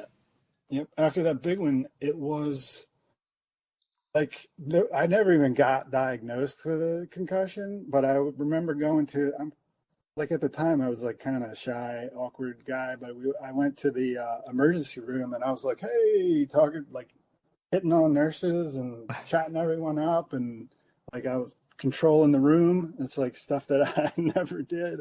And they thought I was fine because I was so with it. And then like for like 2-3 days after that, I felt drunk, but like not too drunk. Like I felt buzzed. And so but then when I went to try to write an email to someone, everybody was like emailing, how are you? And I would type back, but then I would look and it was gibberish. And I couldn't figure out if I had typed gibberish or if typed it right and I was reading gibberish, but like you don't realize how screwed up you are until it starts to wear off. You're like, oh, I did know how to read. Forgot that I knew how to read. And I didn't remember that I didn't know until I remembered again. So, is life only as real as it is? Shit's crazy, man. The things that are going on in reality today, and then I think the strangest part about reality is that people try to make a story, a narrative for this weird fucking existence we're going through, where sometimes we're disassembling locks in the middle of the night and not remembering it, and something else that might have happened. Simpler times. Irregular Lords. Did you play hockey with this other who is it, like a co-creator or writer for it, or co-creator and the artist. He does all the drawing. I thumbnail it. I write it, thumbnail it, and letter. And Cody. So you Bond. write too? Yeah, I just write Irregular Lords. There's no art. Well, there's a little bit of art for me on there, but it's kind of hidden. The main story is all drawn by Cody Bond. He basically designed all the characters. I've never talked to him. If he sees this, it might be the first time that he's seen me or heard my voice. You know, I was about to say, did you meet this Cody in the emergency room? No. No, I met him on Twitter. I met a few cool people on Twitter. It's a lot of crappy ones too, but you could figure it out pretty quick who's which. But his art's awesome too. 1 year anniversary, and we worked on it for a year before it premiered. So, but I've never talked to him because your art style is similar as his. They kind of like blend together. They're very, very interesting to look at. I love your color choices, and you write too. I can't write. I always want to do stuff like what you're doing, like little webtoons and stuff. But once I get to it and I see that scary blank page, I had a meeting with a publisher in June, and I showed him Irregular Lords, and he loved it. It looks great. I showed him some of the stuff I drew, and he said, "You should just write." Really? Yeah. Huh. That's why Cody draws like I draw. He does my stuff's just too tight. I can't relax, and it doesn't like my material is less funny because my characters are so stiff. And so he's an amazing cartoonist. He just brings them to life, makes them rubbery. I could sort of see that from that little bit that I saw. I'm gonna check that out though. But I sort of understand what you're saying here. That if I need to make changes to what he's done, I can go in and touch it up. And scoot stuff. Did he ever get a shout out from Neil Gaiman though? No. That book looked cool as hell. Not Fletcher yet. and Blaney. That one. Great team. What's the name of that book? That's Deliver, and it's not on my. I'll have it digital for sale on my website soon, but Deliver. I thought that came out. I'm so high right now, Mike. I'm sorry. But yeah, even Neil Gaiman's like, yo, check this shit out. It's cool. Yeah, he retweeted my last Kickstarter, and I was but he didn't tag me. He just shared it, and so it did a big number. Like I did like 25% of my total in like I was at the comic book store at the time. Damn. The app started blowing up, and like I did 25% of my goal while I was at the comic book store. And but I didn't find out until like 6 hours later, like where it came from.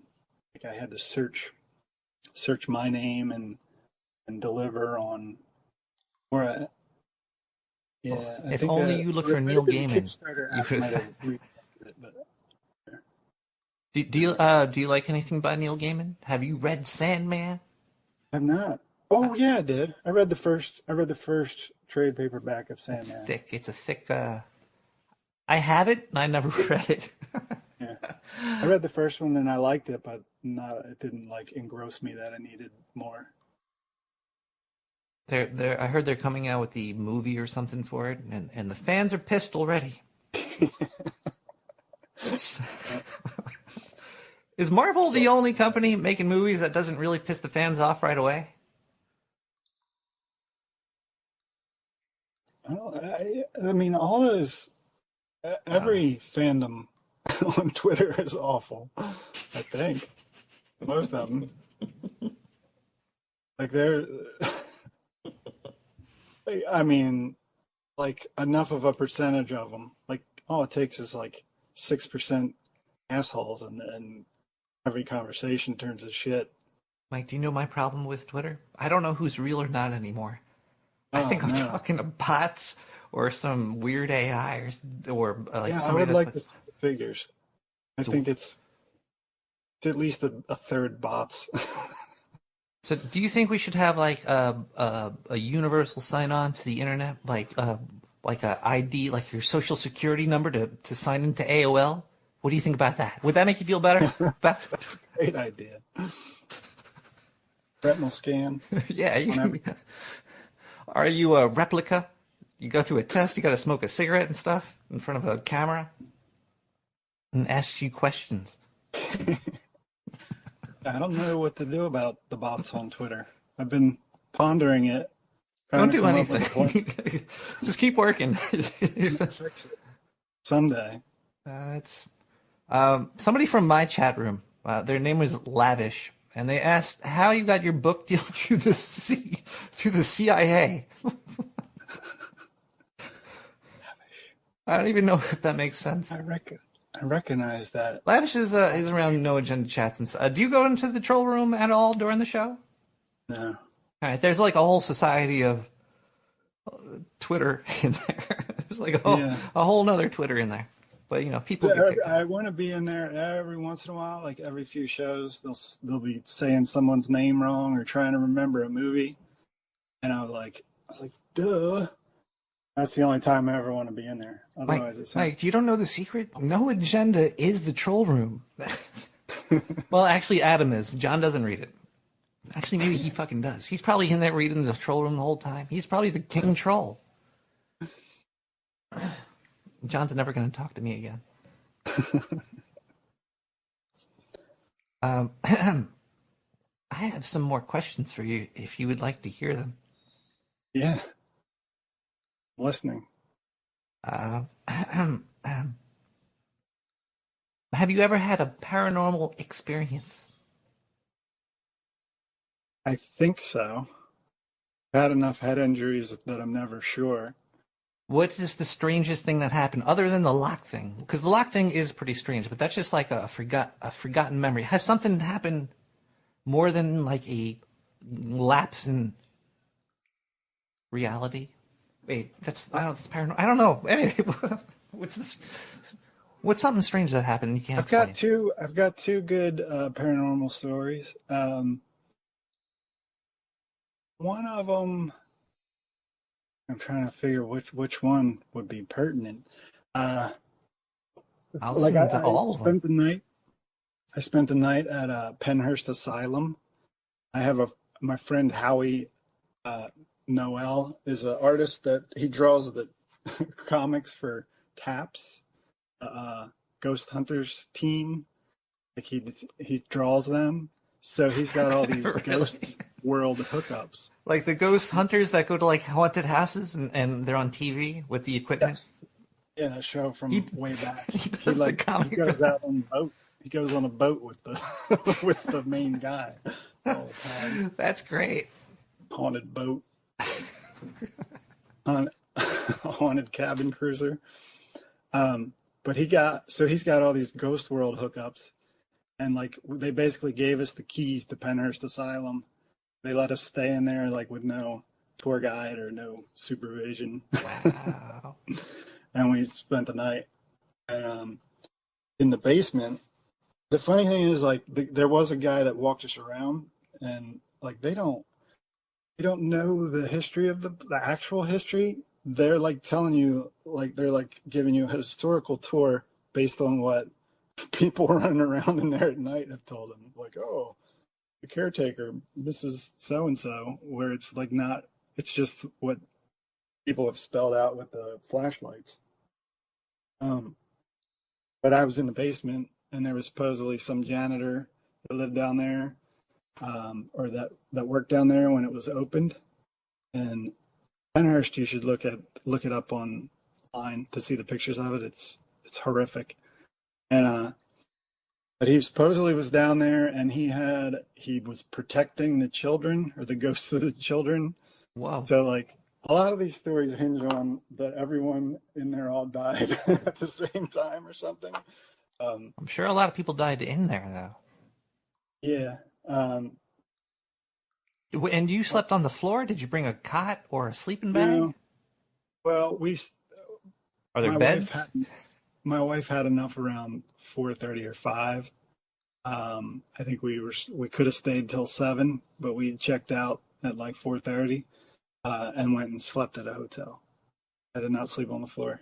I don't think I would have liked that, just because it was dirty. Did anybody sleep there, though, on the floor? No, they stayed up all night. They were partying. That's the answer I'm always looking for these ghost shows. Like when they go to these places, like we're gonna sleep here. They're just partying all fucking night. They're not sleeping there. I gotta get that ghost hunter license. That's My wife was a member of the Baltimore Paranormal Society, and she would go on ghost hunts and video them. Really? Yeah. She never saw anything.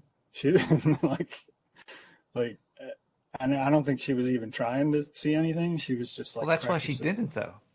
Sometimes you have to look for it. It's kind of like a give and a take. There's parts of reality that are there's a thin veil, and if you're not looking for the veil, then you're not going to be able to see the weird shape in the shadow. That might be a cat. Or something. Ghost of a cat. It could be. Why not? Interdimensional cat. I've killed a lot of them. Do you waste any time playing video games? No. Do you waste any time watching hentai? When I was a kid, I played Super Pitfall, and like I was a little kid, so I don't know what my bedtime would have been, but probably like, I don't know, 8. What time do little kids go to bed? But I stayed up till 7:30. That says Dungeon Crawler Classics behind you. I just was able to read it finally. Cheers. I'm a big D&D RPG nerd.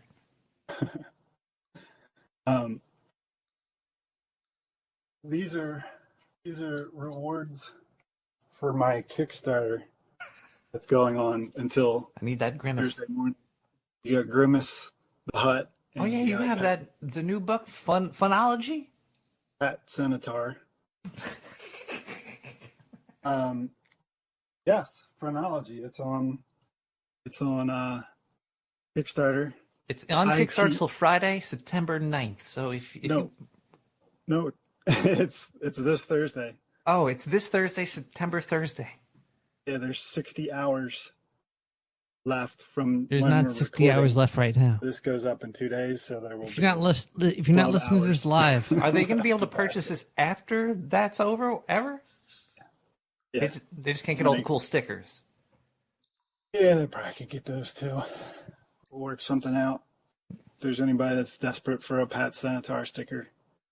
Anybody wants that Pat Centaur sticker? I want it. I'm gonna put the order through while I do the show live during the donation segment. I want to get the $33 one. That's just that's a donation right there. But I was touched by a ghost. That's where I was going with that story. We were in the. Whoa, okay. You know what? I should probably cut that off there. as a teaser to keep you around for the rest of the interview. There's one more part coming up. Luckily, his mouth is not open because people were...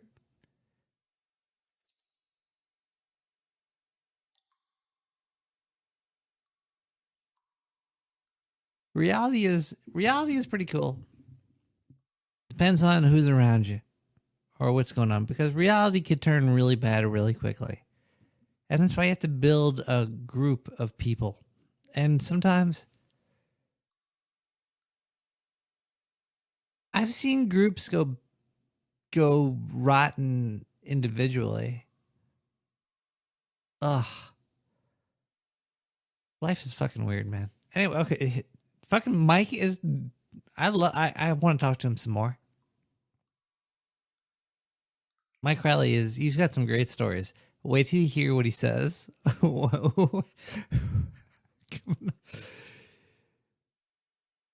It's incredible. It's Mike Riley. Check him out. As tomorrow morning, before noon, I'm buying your goddamn 33 thing on Kicks. I just need to look for my wallet. I'm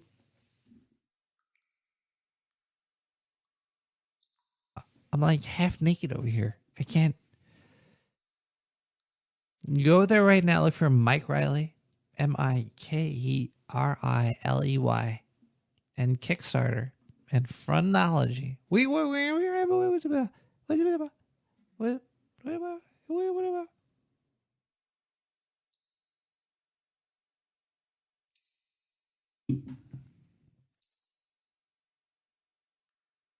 Dr. Iwin with Duya?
Well, welcome back to Nick. Welcome back to Nick the Rat Radio.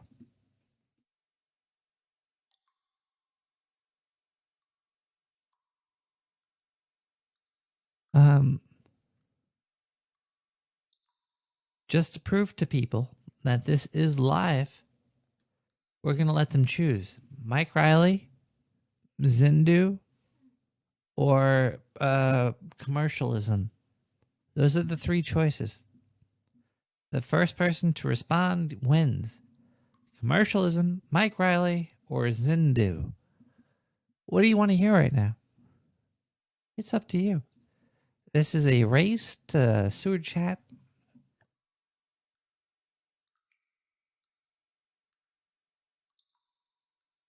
Ducky says Zindu. Ducky is the winner.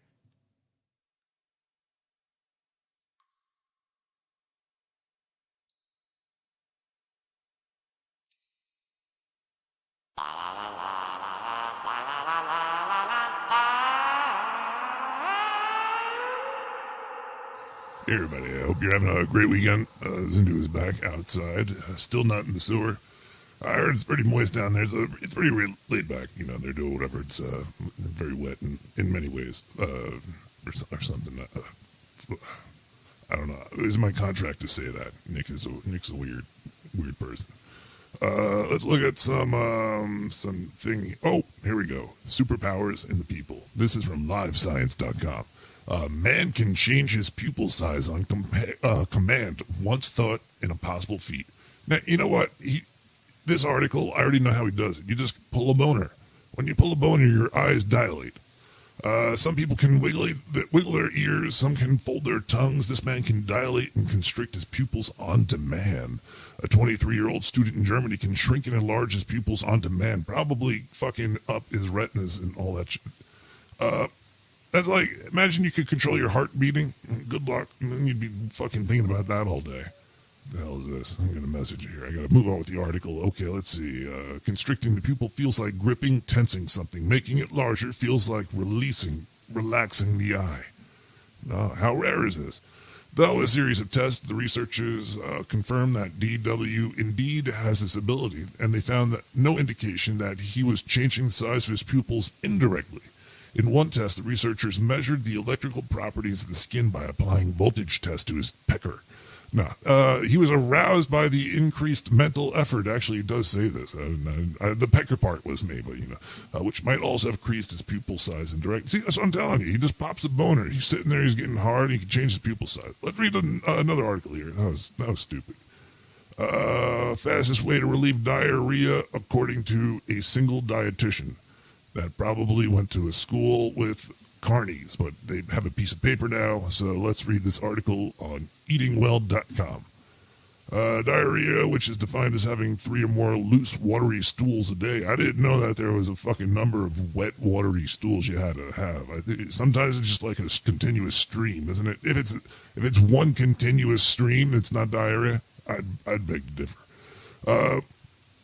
Well, it can come on for a whole host of reasons, like eating your mom's spaghetti. Let's see. Try the brat diet. The white diet? Okay, well, this is looking weird. Have some yogurt or kefir. Stay hydrated. Avoid foods that'll make your diarrhea worse. Consider trying rice water. And the bottom line is most cases of diarrhea, that's the most thing that kills most people in the world. Look it up. Diarrhea is deadly, so eat your white supremacy diet. What the fuck is that? I can't believe they wrote that. That was eatingwell.com. You could send letters to them. Let's see. We also have another science one. This is on New York Times. Wide awake at 3 a.m. We have some advice. Oh, first I have to get past their firewall over here. How do you copy all? Copy A, copy. And then we open up a new tab over here in Notepad++. And then we hit copy paste. Oh, shit. Okay, tired of sleep? Let's see here.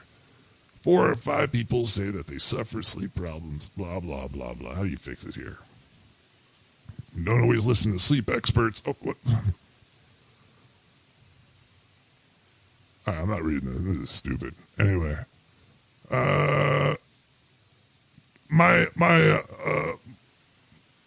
my advice is make your pupils dilate before you go to sleep. It helps a lot. Anyway, this is Into It. I hope you had a great week. That dude Mike, he's awesome, man. I hung out with him. He wanted me to model for him as he drew me like one of his cartoon women. And cool dude. I'll see you guys next week. Have a great night. And Zindu fucking hates you. Bye.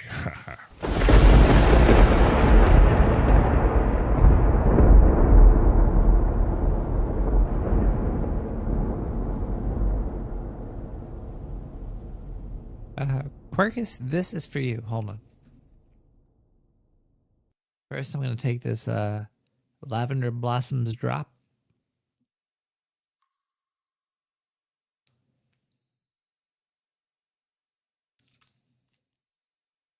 Mahau.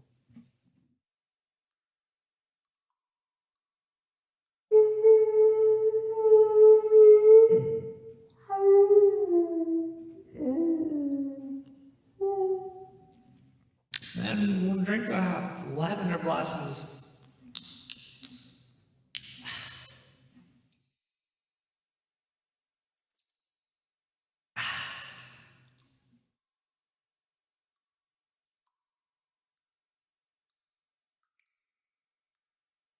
I think I'm supposed to put that in my bathtub. That was tasty, though. Let's listen to some amazing music by Baradine. I've been playing a lot of Baradine lately. Baradine, well, I don't want to say I'm like a lo-fi fan, but Baradine is a very good artist that I've been playing on this show for the past couple of weeks. They might be just making lo-fi music for lulz, but either way, this one's called Good Old Loving, Baradine.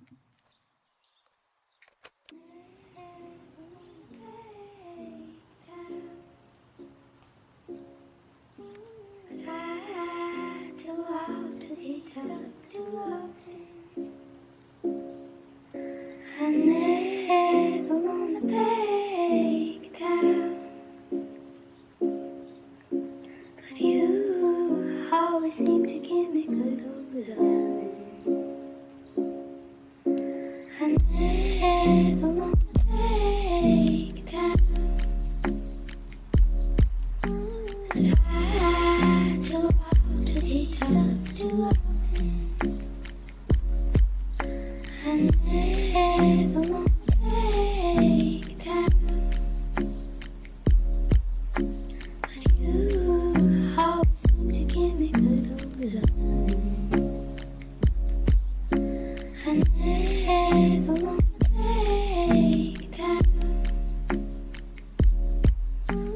but I too often hate love too often. I never wanna break down, but you always seem to give me good old loving. I never break down, but I too often hate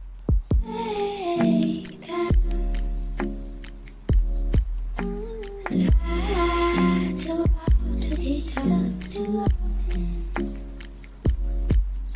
I never wanna break down, but you always seem to give me good old loving. I never wanna break down, I want to play some Catan. but I too often hate love too often. Seven Thief. I never wanna break down. Welcome back to Nick the Rat Radio. I hope you're having a great time because we're about to switch it over to something a little bit weird. I've been doing this. This is what I would call a trip through the mind of.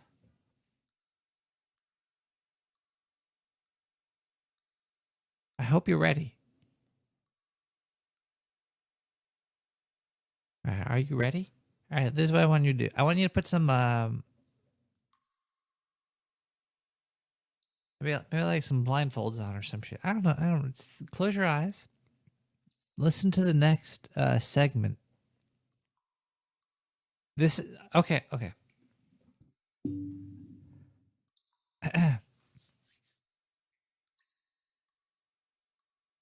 I created a brainwash extravaganza. I am about to brainwash you. Here we go, everybody. I hope you're ready to be brainwashed. You're going to have a fun time doing it, though. But it's going to change you. So please, just close your eyes, lay back, maybe.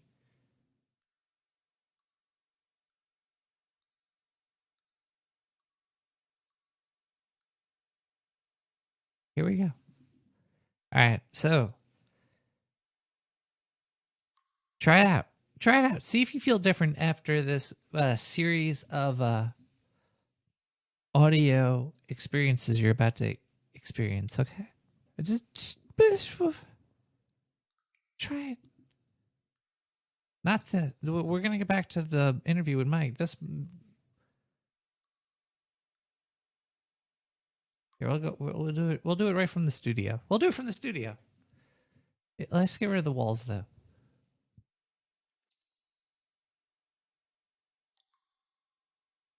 All right, here we go.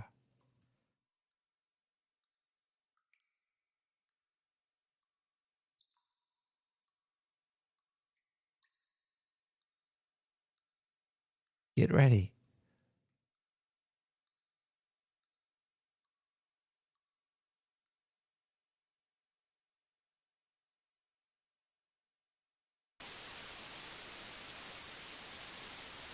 Eruption. The action of erupting or breaking into, a violent entry or invasion, an inbreaking, an intrusion. An abrupt increase of numbers of a particular animal. Irruption.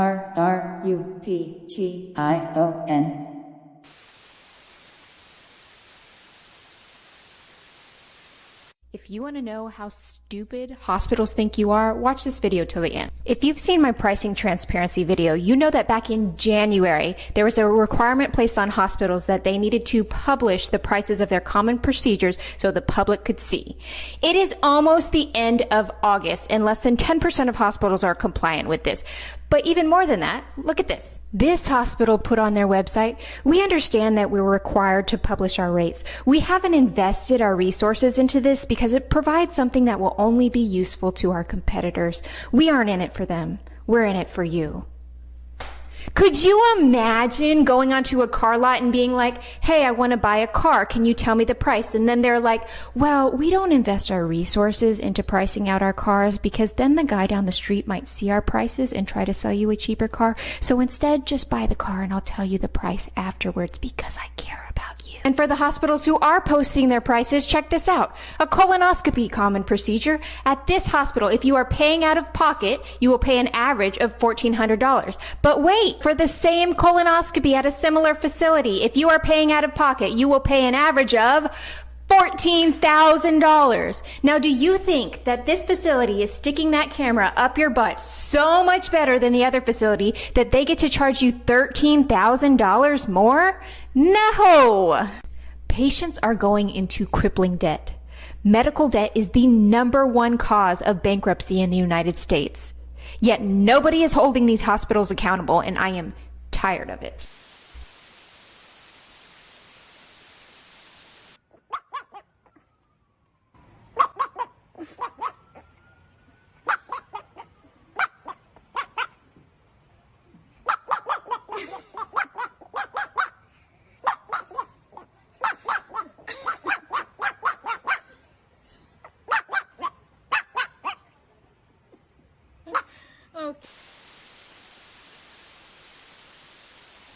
Oh, talking with Arthur Clarke.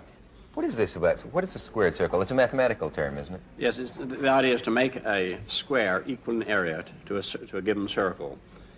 And it cannot be done using just a compass and a ruler, the basic Euclidean construction. There are many ways of doing it with more complicated mathematical tools, but it was proved in the last century that you can never construct a square equal in area to a given circle just with a compass and a ruler. You can get it as close as you like, but you can never get it exactly the same. Well, I don't understand what the barrier is you run up against. Well, it's one of these fundamental things. You can't go into it. It took 2,000 years to prove it couldn't be done, so I guess I can't do it in a few minutes. Okay, but I will take your word that it can't be done. In other words, that's an absolute. We know that no one will ever discover that. Now, what are the others? I mean, it's fun to know what the absolute limits of knowledge are in some areas. What the speed of light? Oh, I know something. Yes. I think you wrote a piece once called Einstein and God. Yes. Something like that. And had a lot of fascinating ideas. But one of them was the idea that the speed of light is an absolute limit in the universe. Nothing can go faster than that by definition. At least according to the theory of relativity, that no signal, no material object can ever travel faster than light.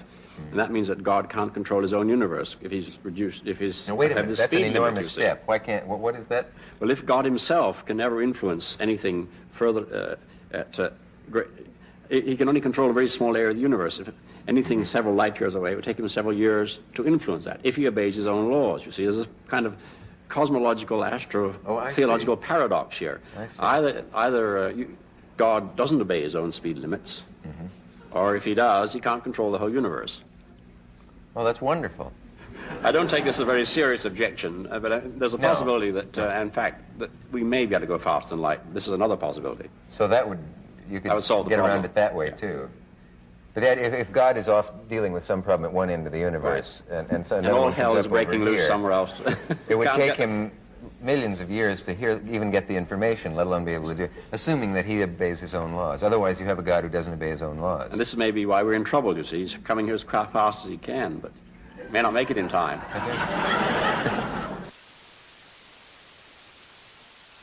Hey, take it easy. You'll get a stomachache if you swallow it like that. In a war zones to fix something that probably just needs a simple component replacement. It's a nightmare. I understand the pain of the individuals that left these comments. I support United States Army, Marine, Navy, and Air Force and all service members that want to be able to fix this stuff in the field when they know that they can, rather than having to wait for some authorized service center or whatever the military version of the Genius Bar is to be able to show up and do what they're too stupid to do. I support the people that want to be able to fix these things. And it's bullshit that they can't. And the part that truly makes me sick reading through all of this and listening to this is the idea that in some way, shape, or form, the Taliban actually understand right to repair more than we do.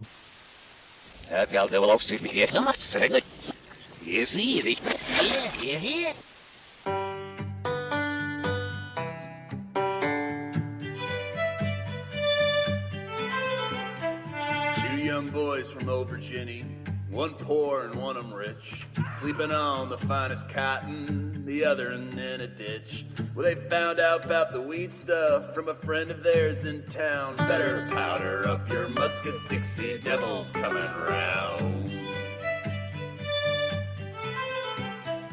Well, the war broke out at Sumter, bombs and rockets stained the sky. Our heroes didn't know this, 'cause they were just too high. But history waits for no man, you can feel it across the town. So powder up your muskets, Dixie Devil's coming round.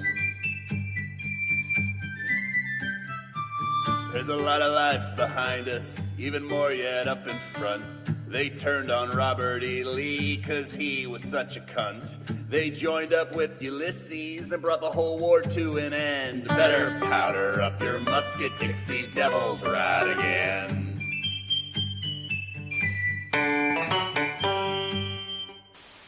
Back onto the bar stool twice a night after falling off it. But Murphy said to Finnegan one night in a Dalkey pub, "Sure, I've never seen an average day. I've never met a normal man or woman." And Finnegan had had 14 pints of Guinness at that point, and he suddenly saw the profundity. He called it Murphy's first fundamental finding. And all of his books of philosophy are devoted to the implications of this. There wasn't a single person in the pub who looked like an average Irishman. And going out on the streets, he couldn't find an average Irishman or an average Irish woman. He couldn't even find an average dog. And he couldn't find he realized he'd never seen an average day. He never saw a normal human being. He never saw a room in which the corners make perfect right angles geometrically. And so the whole system of parapsychology, which is based on Murphy's first fundamental finding and the French philosopher Alfred Jarry, who invented pataphysics, the science of non-repeatable events, led Professor Finnegan to invent parapsychology, the science of things that you see but you can't believe. And one of the things he saw that he couldn't believe was that nothing is normal. The normal, he decided, is purely an English invention. It derives from mathematics. The normal and the average are statistical abstractions that don't exist. And so he formed PsyCon, of which I am the American director. PsyCon, that's the Committee for Surrealist Investigation of Claims of the Normal. And we claim, Finnegan claims, and I agree, and PsyCon has been crusading for years to demonstrate there are no normal people any more than there are normal dogs, normal giraffes, normal events, normal days, average. Nobody is the average size.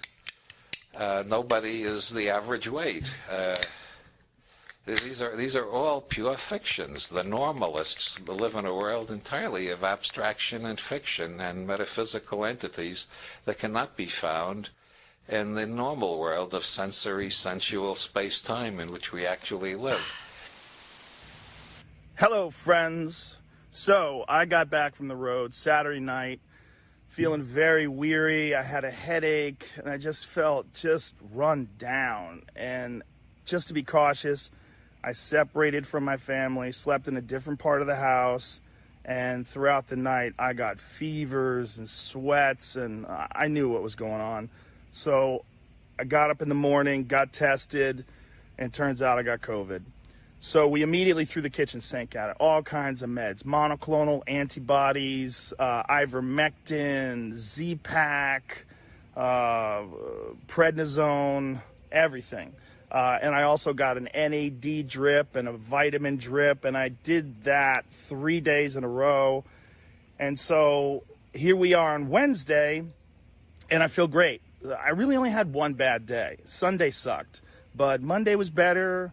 Tuesday felt better than Monday, and today I feel good. I actually feel pretty fucking good.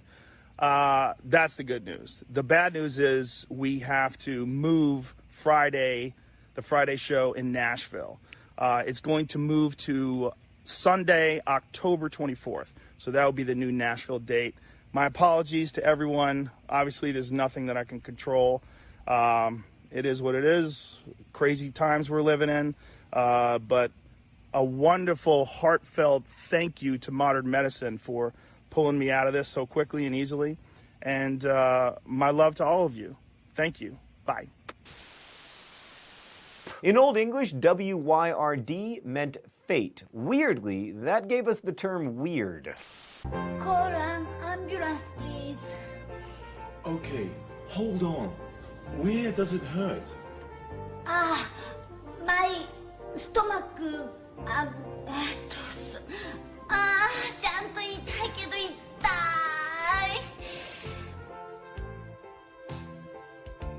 救急車を呼んでもらったからといって安心はできません。しっかりと自分の状態を相手に伝えましょう。I have a bad case of diarrhea. 私はひどい下痢です。I have a bad case of diarrhea. I have a bad case of diarrhea.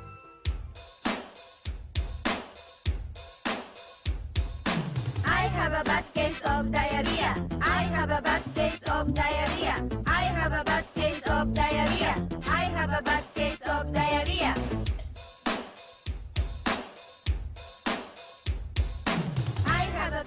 肩に手を乗せ I have クロスして A bad case お腹をさすって of diarrhea ジェスチャーゲームの要領です。感情を込めてやってみましょう。 I have a bad case of diarrhea. Have you ever done anything in your long and storied career that you consider specifically to be in bad taste as you look back on it? Maybe at the time you thought it was a good play, but you look back on it and you think that was in bad taste. Well, sometimes, like in stand-up, I'll do jokes that are, like one time I was doing this thing in San Francisco and they were all gay people in the audience, they told me. So I figured I'll do... In San Francisco? Yeah. No. So I figured I'd do stuff about gay people so that they could relate to it. Yeah, it's warm up. Right.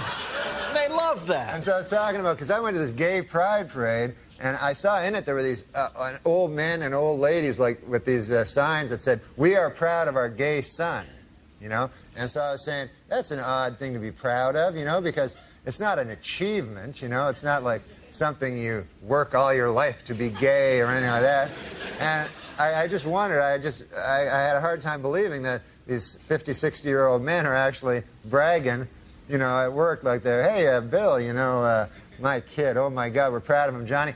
He graduated from Harvard, you know, a first in his class, you know what I mean? Now he's articling over at a law firm, and, oh yeah, he loves cock." You know? This kid. He can't get enough cock in his mouth, his ass, his kid's always cock. I got a picture of the boy here sucking another man's cock. I want to show it to you. To watch the maturation of you as an artist, to realize it took you 9.5 minutes to get around to the sucking cock stuff. It's beautiful to see you comfortable in your own skin, Normie. All right.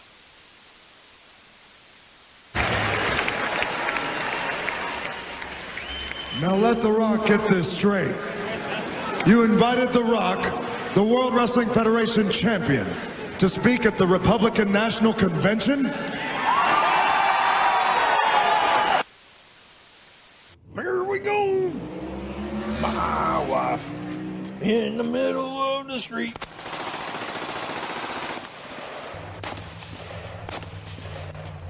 He's trying to run us over. Run! Run! Run, little lizard buddy. Hey, I am running, big guy. L-Dub, why don't you give me a hand? No way. As long as I can outrun you, she might stop to kill you and let me go. What did you do this time? I don't actually know.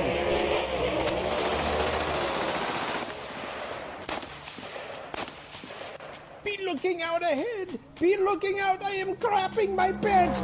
I don't know what is going on, but I am running. I am running. This woman, she is going to be killing me. I don't know how to get away from her.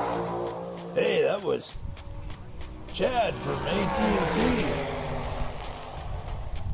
What? She really hates them door-to-door solicitors. Coming back around the block. I am in need. I don't know what's going to happen. I am crapping my pants. Oh my God. I don't know if I can get away. Well, that's a first. Let's all pause for a minute of silence for Chad, the AT&T door-to-door solicitations dude. He must have got fired from his help desk duties. In any case, I think it's time for a Bollywood dance number in remembrance of Chad. Yeah, I can do that. Wait, stop. That's it. That may be a notch too disrespectful for the Nick the Rat show.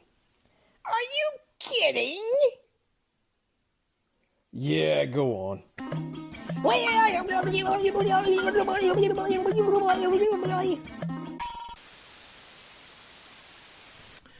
how do we get out of thinking? First of all, we need to realize that thinking is what got us where we are today. We have reached the end of our rope, so to speak. And what you do at the end of your rope is to let go. You don't hold on to that rope anymore. Another metaphor is we've painted ourselves into a corner as a society and as a civilization in the way we're working ourselves on this earth. And it doesn't do to sit there in the corner staring out at the paint that we've painted the universe with. It's a matter of eruption, which is a current word. It's really an old word that's come back into play. Not eruption, but eruption. I-R-R-U-P-T-I-O-N. It means that something will emerge unexpected out of where we are. So we can't depend on our thinking to get out of the box that thinking has gotten us into. What can we do? Well, there's an old story, which I think I helped make up, about the Weird Sisters. I didn't make them up. W-Y-R-D. Now, these three sisters, according to this story, began weaving, and they weaved and wove the loom of time and space, and we are this interweaving. So goes the story.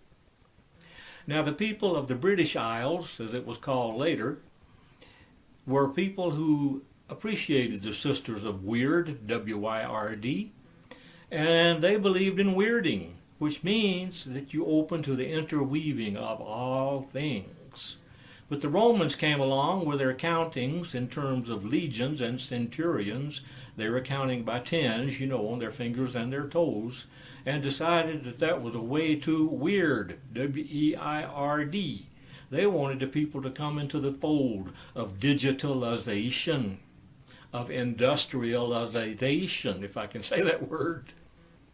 So they outlawed weird. They changed W-Y-R-D to W-E-I-R-D and made weird weird. Well, my thought is that in telling you and me this story, we need to get back to the Sisters of Weird. We could all stand to become a little more weird. You guys work for us in this environment. You answer to us, and I'm asking that you do not pass this policy in Virginia. Thank you so much, Ms. Thomas. We do appreciate you. Phil McCracken. Phil McCracken. Suk Mahidik. Luke Mahidik. Ophelia McHawk.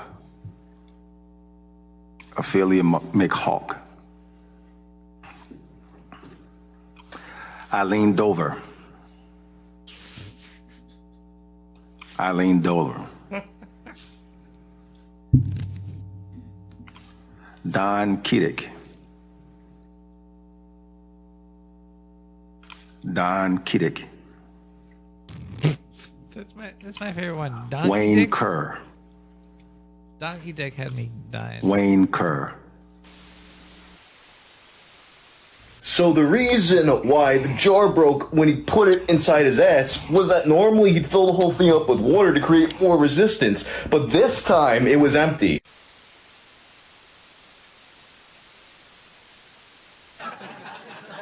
Here's a beer, man. It's just ice cold. Damn it. I guess I can lick it. I read that last year MTV's Real World got 40,000 applications. That's amazing, man. Such an even number. You would think it would be 40,008, maybe. Yeah, man. Steph with It's My Life.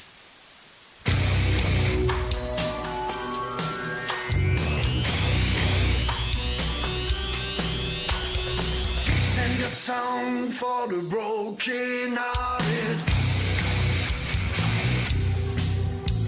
No silent prayer for the faith departed.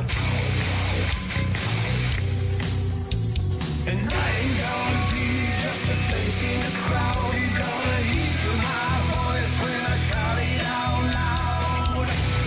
It's my life, now or never.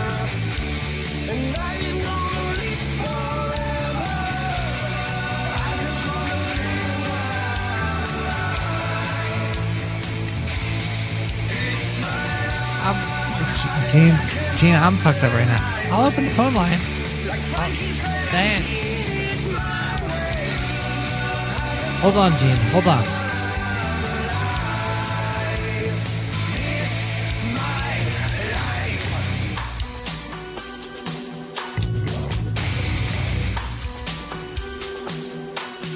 This is for the ones who stood their ground.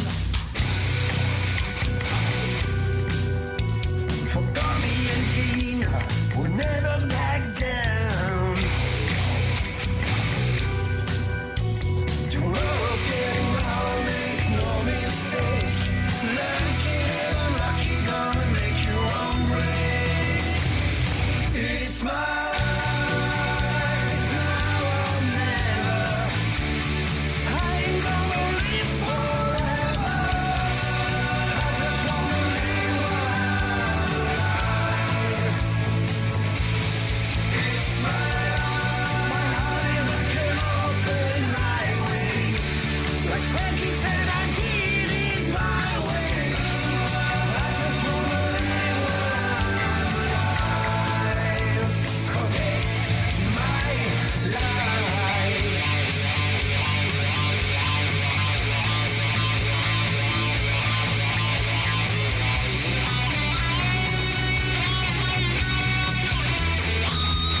al forte, sim.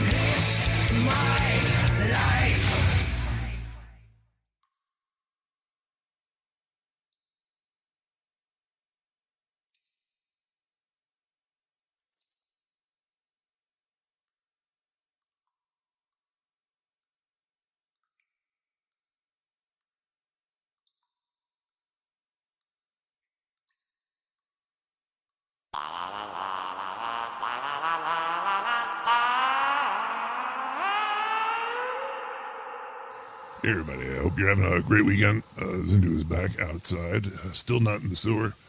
I heard it's pretty moist down there, so it's pretty laid back. You know, they're doing whatever. It's very wet in many ways, or something. I don't know. It was my contract to say that. Nick's a weird person. Let's look at something. Oh, here we go. Superpowers in the people. This is from LiveScience.com. Man can change his pupil size on command. Once thought an impossible feat. Now, you know what? This article, I already know how he does it. You just pull a boner. When you pull a boner, your eyes dilate. Some people can wiggle their ears. Some can fold their tongues. This man can dilate and constrict his pupils on demand. A 23-year-old student in Germany can shrink and enlarge his pupils on demand, probably fucking up his retinas and all that shit. That's like, imagine you could control your heart beating. Good luck. And then you'd be fucking thinking about that all day. The hell is this? I'm going to message here. I got to move on with the article. Okay, let's see. Constricting the pupil feels like gripping, tensing something. Making it larger feels like relaxing the eye. Now, how rare is this? Though a series of tests, the researchers confirmed that DW indeed has this ability, and they found that no indication that he was changing the size of his pupils indirectly. In one test, the researchers measured the electrical properties of the skin by applying voltage tests to his pecker. Now, he was aroused by the increased mental effort. Actually, it does say this. The pecker part was me, but which might also have increased his pupil size indirectly. See, that's what I'm telling you. He just pops a boner. He's sitting there. He's getting hard. And he can change his pupil size. Let's read another article here. That was stupid. Fastest way to relieve diarrhea, according to a single dietitian that probably went to a school with carnies, but they have a piece of paper now, so let's read this article on eatingwell.com. Diarrhea, which is defined as having 3 or more loose, watery stools a day. I didn't know that there was a fucking number of wet, watery stools you had to have. I think sometimes it's just like a continuous stream, isn't it? If it's one continuous stream that's not diarrhea, I'd beg to differ. Well, it can come on for a whole host of reasons, like eating your mom's spaghetti. Let's see. Try the brat diet. The white diet? Okay, well, this is looking weird. Have some yogurt or kefir. Stay hydrated. Avoid foods that'll make your diarrhea worse.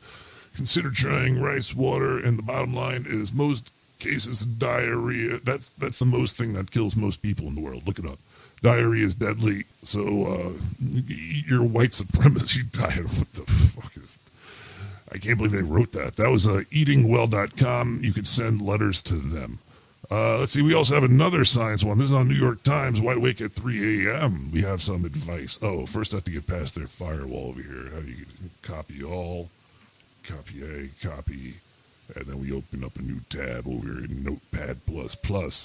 And then we hit copy paste. Oh, shit. Okay, tired of sleep? Let's see here. 4 or 5 people say that they suffer sleep problems, blah, blah, blah, blah. How do you fix it here? You don't always listen to sleep experts. Oh, what? I'm not reading this. This is stupid. Anyway. My advice is make your pupils dilate before you go to sleep. It helps a lot. Anyway, this is Into It. I hope you had a great week. That dude Mike, he's awesome, man. I hung out with him. He wanted me to model for him as he drew me like one of his cartoon women, and cool dude. I'll see you guys next week. Have a great night, and Zindu fucking hates you. Bye.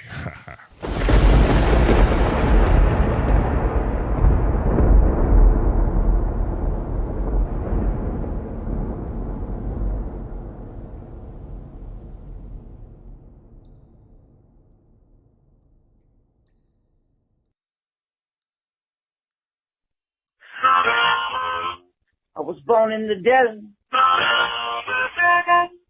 I was raised in a lion's den. Born up in the desert. Raised in a lion's den. Number one occupation is stealing the rat guys, other women.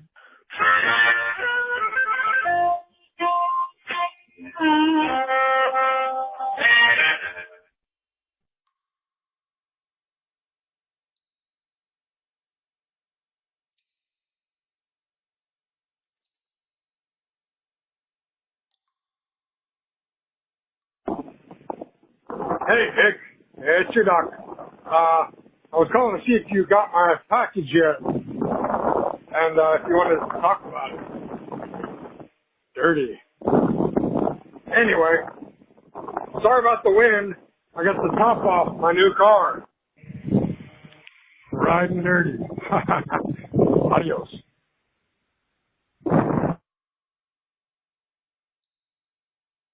42, 42?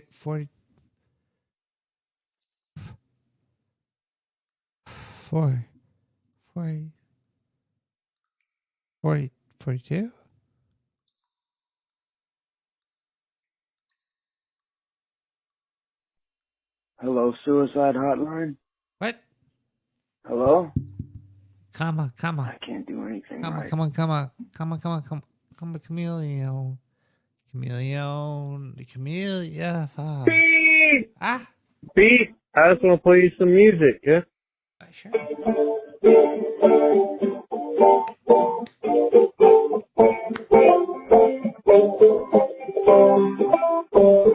Hello, caller. Hello, caller. Caller? Caller, are you there?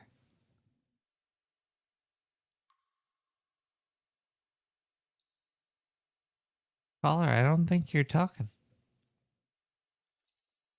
Wait, hold. No, Oh, I'm sorry. That wasn't on purpose. I you must have pushed that with my nose. Can you make your radio louder? If you live in the 48 contiguous United States and you're feeling crappy, you can dial 211 on your phone. 211. Okay. 211. Yeah. Oh, I almost want to say it's the United Way that runs that, but you can talk to, like, somebody. No matter how you're feeling, you can call 211 and talk to them. Can I hang up on you and call 211? Do you work for 211? I don't, but I call them all the time from all of my phone numbers, and they're always they're just so good. What accent do they have? They have whatever accent you want, man. Get the fuck out of here. Really? Oh yeah. Yeah, you want to hear an accent that should have a lot of likes but doesn't. Anyway, hey, I said I wasn't going to call, but I did a bunch of times. I'm sorry. That was a show. There's a show happening here. There's a thing going on. There's a lot of show. I still have like 30 minutes of Mike Riley to come up. But I Googled Mike Riley and it came up as like some football coach. No, he's a person. He's like, check it out. Watch, here we go. Mike Riley. In the room, like in your feelings, like a ghost reached into your heart and was like, Mike. No, it did not feel like an intelligent entity. It felt like just a ball of energy that moved. There was some thought to the movement, but I didn't feel like there was someone there. I just felt like a ball of energy that reacted to us. And now, I'm sorry, it looked like you were going to ask a question. Because I'm feeling it right now. I'm feeling the ball of energy in the room. Now, how big was this ball? Was it a big ball? Yeah, well, okay. So we sat in a circle, and like you were saying about how the veil is thin, Yeah. like they kept wanting to read stuff and wanting to like talk to the room, and I was like, just sit down. I didn't know it was my wife and these two girls, and they were just fans of Howie's comics. That he put it out to his fans after, and because they're all his fans are paranormal Giant fans. balls of energy in the room. Yeah. So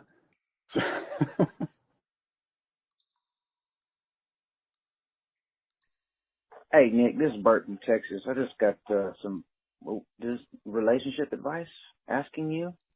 Hey, just a quick question. Me and my girl were laying in bed last night, and she said, well, I would really want to make out and start kissing. I don't feel like it, so since we started going on and kissing, and I got worked up, and I grabbed her arm to put her hand on my penis, and she refused. She said it was too early. It was 52 seconds too early.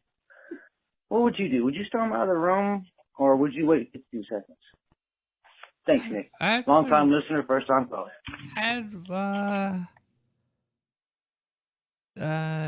Trending Tropic Collective with, I can't read that word there. Honderbrack? What the fuck? Servo, save me. Passing out into the ether.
So I told them everybody to shut up. I sat there, and then I felt like 20 feet behind me against the wall.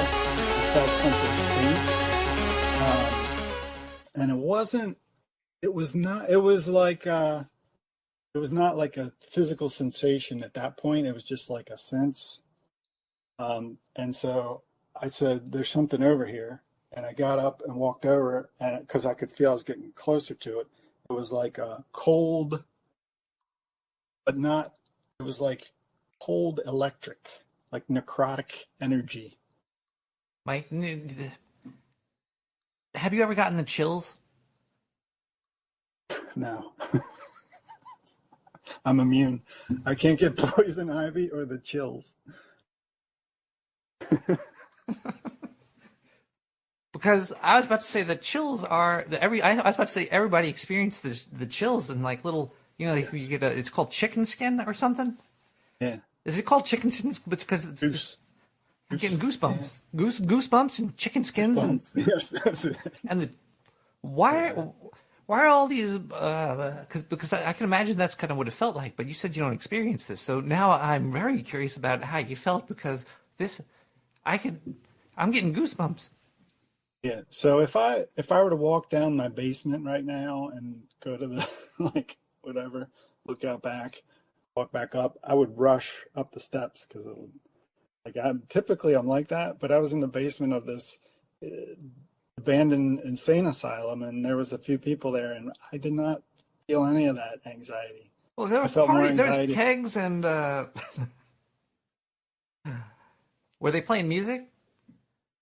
No. Wow. I think the real gung ho types, I think they were afraid of how thin the veil is because they were running up and down the halls and yelling and stuff. So I think they didn't want to feel what I felt. They weren't ready. And there's this whole time there's like a janitor trying to get in sleep, saving the children in the other room. And so when I got close enough, I could tell it was like a 6-foot orb.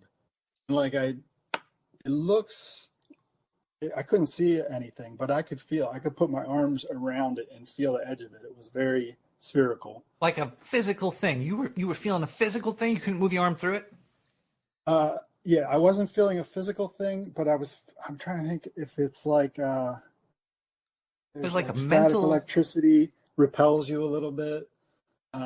Where it was like I could feel definitively where the edge of it was. Like it was a sphere. You felt and I could tell when my hand was near it and when it touched it and went through it.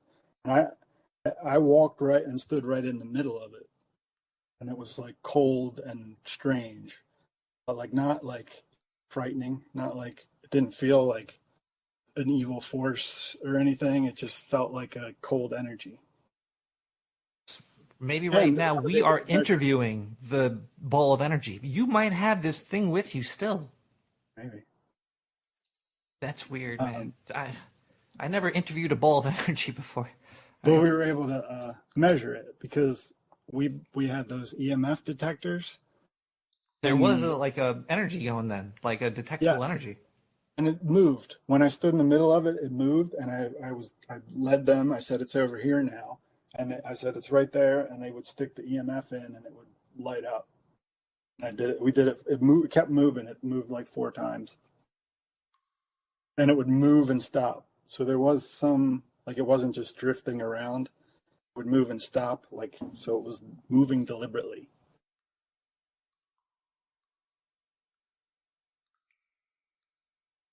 I lost you again. You lost me? Oh, there you are. I'm just in shock, Mike. This is. I didn't know you had all these experiences. I just thought you drew cool comics and did art. I'm learning so much. One of the EMF detectors was a teddy bear, and it was meant to lure ghost children. These people were sick, and but it didn't light the whole time. Like the other EMF detectors, you were getting near like metal and stuff. But this one it didn't have the spectrum. It didn't go from yellow, green, red. It was just red heart. There's a signal there. I got it to light up in the middle of the thing. They said, if you want us to leave, light up the bear. And they gave me the bear, and I stood in the middle, and it lit up, and then we left. I would have smoked weed with that bear. I'm like, I'll light this bear up. Hold on. That was weird. Like, someone manufactures those. If you want to lure ghost children.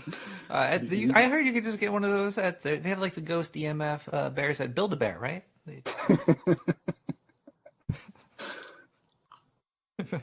Part of the Build-A-Bear program is you choose the bear size, shape, gender, and if there's an EMF reader within.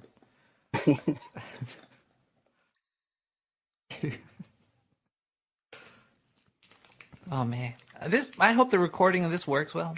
I think I figured out the technological hurdle I've hit with this. I usually do not do.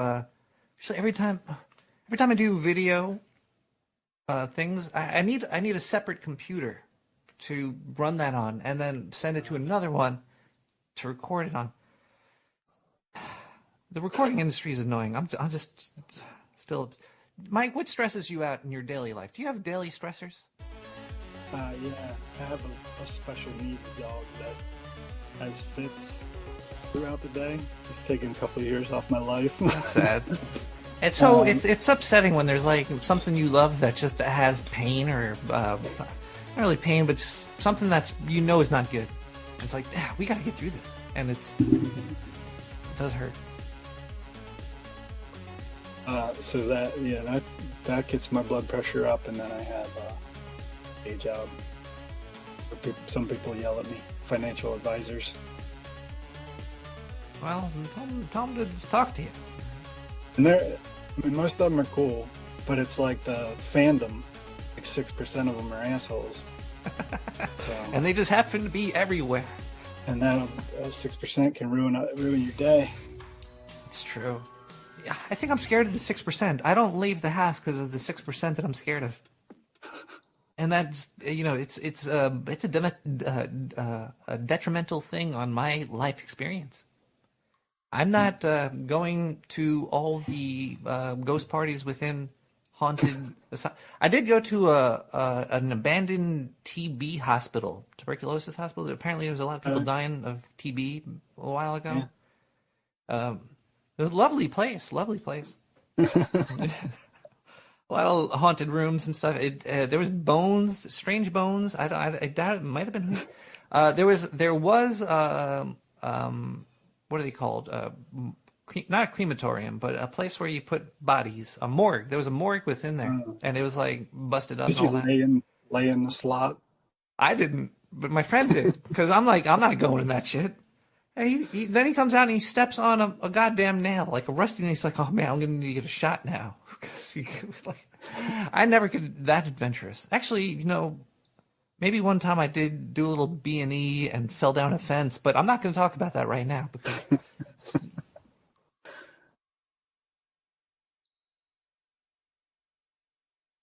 life happens. Okay. Oh, I did have a question for you. Another one. You ready for this one? Mm-hmm. Don't take my pre-written answer as any insult, but I'm going to. I already have a loaded answer. Okay, if you had a time machine and you could go back and tell your younger self something, what would it be? One thing, only one thing. Like, what is one thing? Answer for me? Yeah, you have a time machine and it only lets you tell yourself one thing. And also, I have a predetermined answer for this, so don't get offended by what I'm going to say. So, I think I always thought I was a bigger nerd than I was, or goofier looking, like I had a distorted self-image. So I would go back and tell myself I was cute. Sir, you're wrong. What you should have told yourself is time travel is bullshit and it's dumb. But I actually agree with that too. Like, it seems like the 6% ruled over the population because most people were just worried. I don't fucking know. But yeah, I would probably tell myself the same thing. If I'd be like, yo, nobody here knows what's going on. God damn it. It's crazy. It's crazy existence. Just because there's people on TV in suits doesn't mean that we have this all figured out.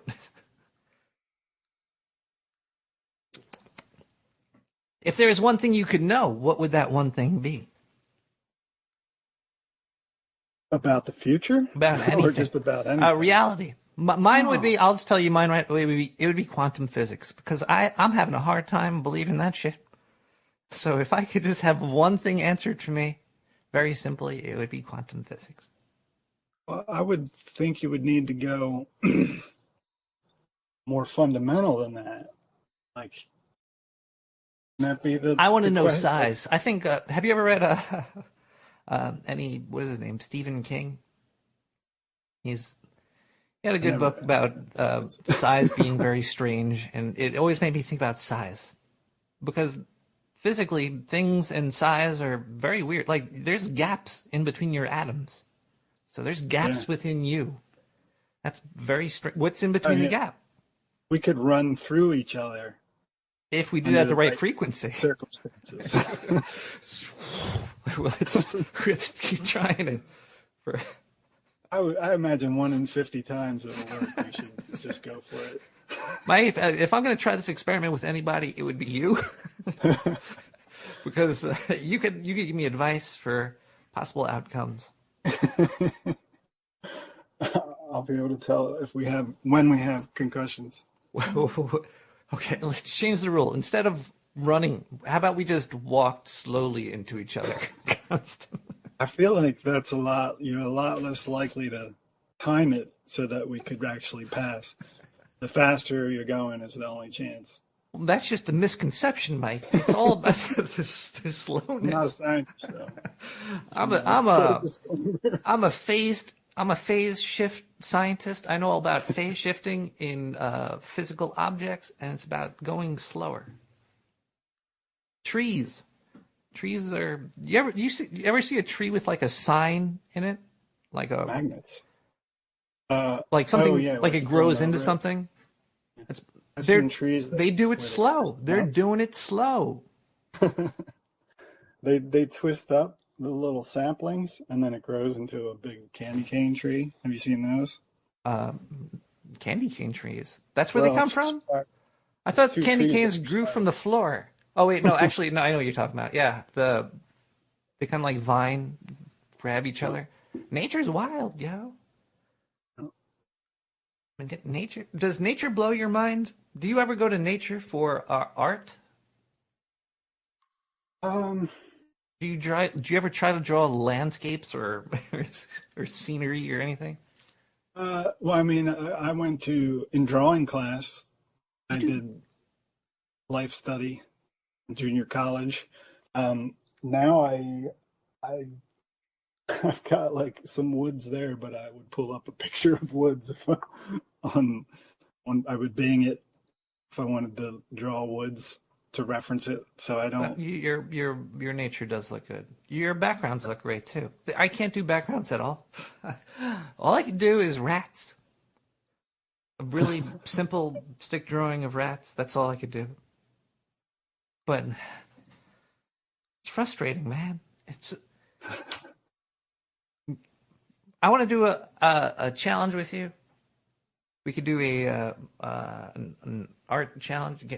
Can you do a Scooby-Doo from memory, or just any character? We could choose a character just from straight up memory and just doodle that. Because we could do it right now. I'm kind of just whenever I get like drunk with artist friends and or stoned too, I just like I want to draw. Just like to draw sometimes when I get. Oh yeah, look at that. This is a script. This is a regular chapter 4 sneak. Can I blow that screen up? It's this might go. Oh shit. That's. Yeah. You That's fill what my the. scripts look like. I draw out. This is awesome. Actually, do a lot more detail than I need to, perhaps. This Cody will switch all this up, but that's what my scripts look like. Why your scripts look like completed comics. No agenda. Now I'm gonna try. Oh, that's your font that I stole from you. I didn't make it. Black Lives Matter. That's the BLM font, I think. That's I always just go looking for new stuff that people put out for free. You know, DeFont has stuff to look for. You have an idea about what you're looking for, like, oh, do I want to have the sans or the scripts or the weirds or the distorted, etc., etc. Yes, look for what's out there. And you're doing Scooby-Doo live right here. I'm drawing. I'm usually drawing here. I'm not. Let's see. Do you gotta whack them? Yeah. Here's what I need. That is probably the best setup. I've done more research than I've done art about the proper way not the proper way, but probably the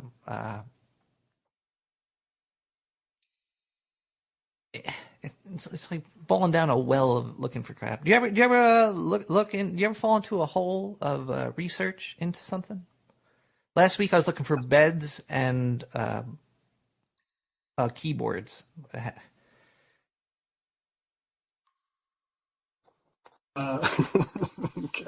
Here it is from memory. I'll shoot it back up. Oh, I shouldn't have looked. I should have drawn mine from memory. I would say he's a. Okay. I need a pen now.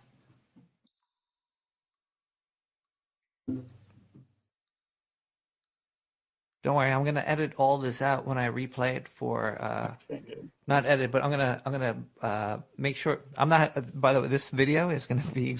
I'm gonna have to break this video up into many segments throughout the show. If you're okay with that, I'm gonna have to do whatever you want and cut as much as you want. I'm not gonna cut anything. This is great, man. Mike, I'm so happy I'm talking to you. If I was talking to CSB right now, I wouldn't be so happy. I like him a lot. I want to get him to fly out here from wherever he lives. Next time you talk to him, tell him he could leave me a voicemail. Oh yeah. He's never done that. Like there's opportunities for him to talk to me, but he won't. But he tells everybody around him to tell them to talk to me.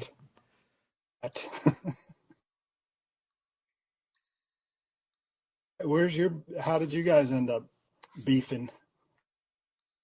He was talking some smack on Twitter. And I was just tired of it. He just kept like going on about, I don't even know. And I was like, I'm just going to block him. That's how I relate to Dvorak. I'm just like, I'm not going to put up with this garbage. I'm going to get blocked. All right. I finally found the proper tablet to... I have. Oh, well, okay. Once again, I'm recording this on the computer that I use for everything, wasting time playing games and all. So I need a separate computer to record the thing. So I'm going to be drawing on this black and white tablet, and I'm going to make a Scooby-Doo from memory.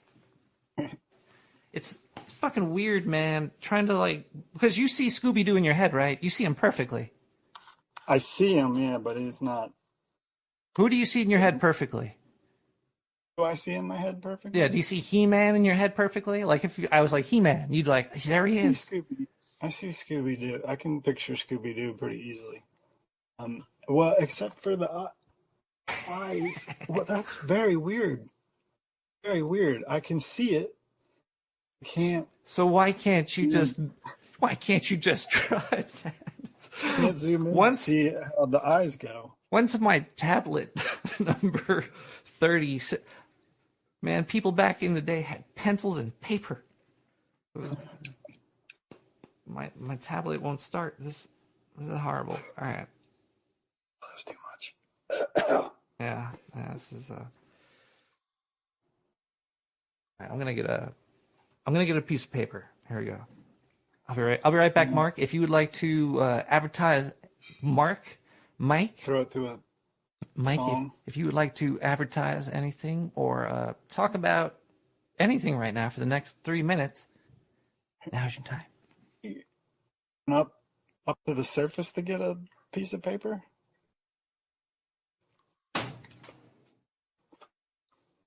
I recommend these. They're, if you don't want to finish, if it's getting late, you don't need any more caffeine. You have one of those bastards on there, and it'll puff up a little bit. Be not quite as crisp, but can be drinkable the next morning for breakfast. I totally agree with Mike Riley right there. Now, the only thing I could grab was a fat goddamn pencil, and this. Elementary school teacher, where you get those? I don't know. Pencils from? It's this is a Steedler. It's actually a good Nice. old drafting pencil, but it's not. It's not meant for. It's not meant for this. Okay, Scooby Doo. He looks like a hot dog, and he got big old fluffy ears. And I don't know what his nose looks like. Now I'm seeing Goofy's nose. I'm seeing Goofy's nose. I'm not seeing Scooby's nose no more. Now I'm just making a sock puppet. He's got a tongue that hangs out. And does he have a spot? He's got a collar. He's got a collar. And there's a collar. I know it's blue and gold. Oh. Has a spot. I think he has at least one spot. All right. That's mine. I don't know if you can see that right there. Yeah, you nailed it. He's got broad shoulders, a long neck and broad shoulders. Motherfucker was built. Chest. Surprised they didn't send him off to like World War II or something. Did? The episode? That really there's a Scooby-Doo episode in like World War II. Creepy. That'd be weird. I don't know what's real anymore. Hey. Everything and nothing. Perhaps. I don't know.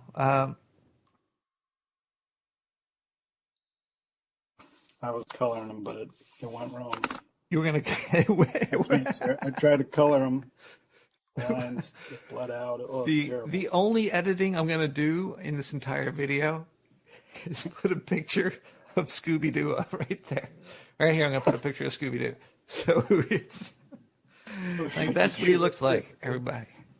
Because yours was closer than mine. I think like a mix of maybe both would be. It's okay. That's. Good luck next. Just keep practicing. Gotta keep practicing. That's all. That's the. Look like shit, but it'll get better. All you have to do is practice. That's everything in life. I'm very good at eating and going to the bathroom and sleeping. I do this really well. Practice every day, every night.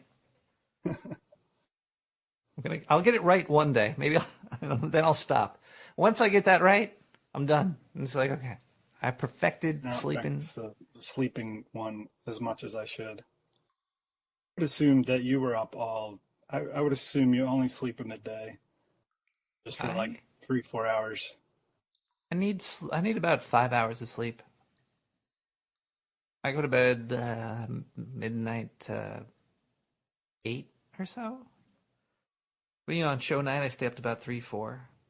But I wake up. So I take naps too. I gotta take some naps. Do you ever take naps, Mike? I do not. Naps will screw me up for days. If I take we have those micro sleeps where you're sitting up and and it actually equates to like a decent amount of sleep.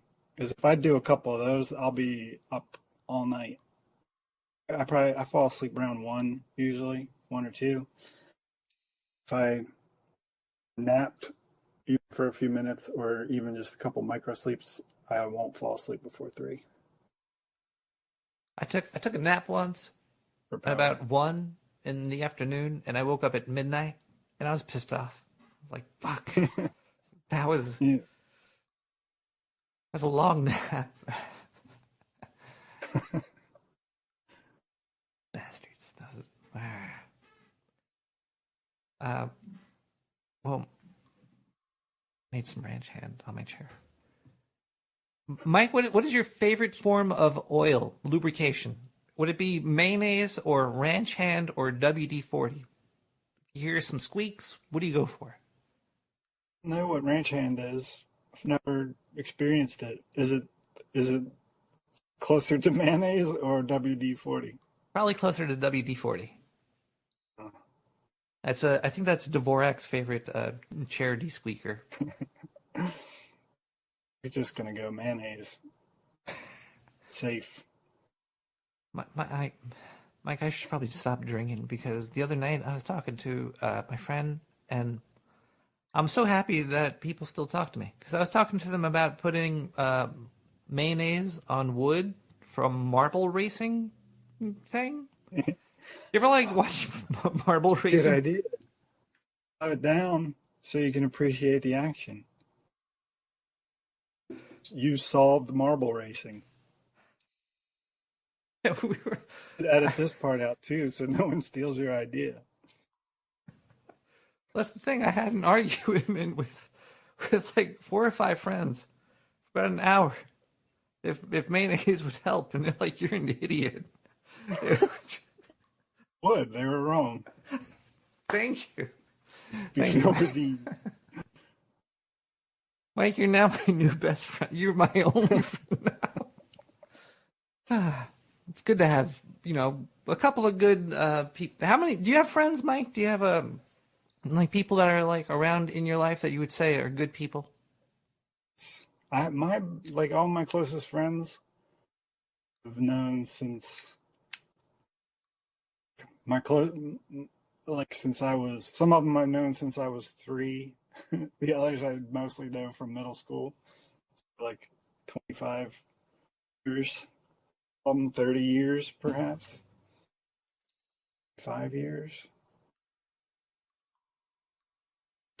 Does time make friends better? Our friends that you know from when you were tiny whiny to now, does that make them it makes them a different type of friend? It makes them more of you could just be like, hey, you could just say a word and they'll kind of get it better because they've been there for a larger chunk.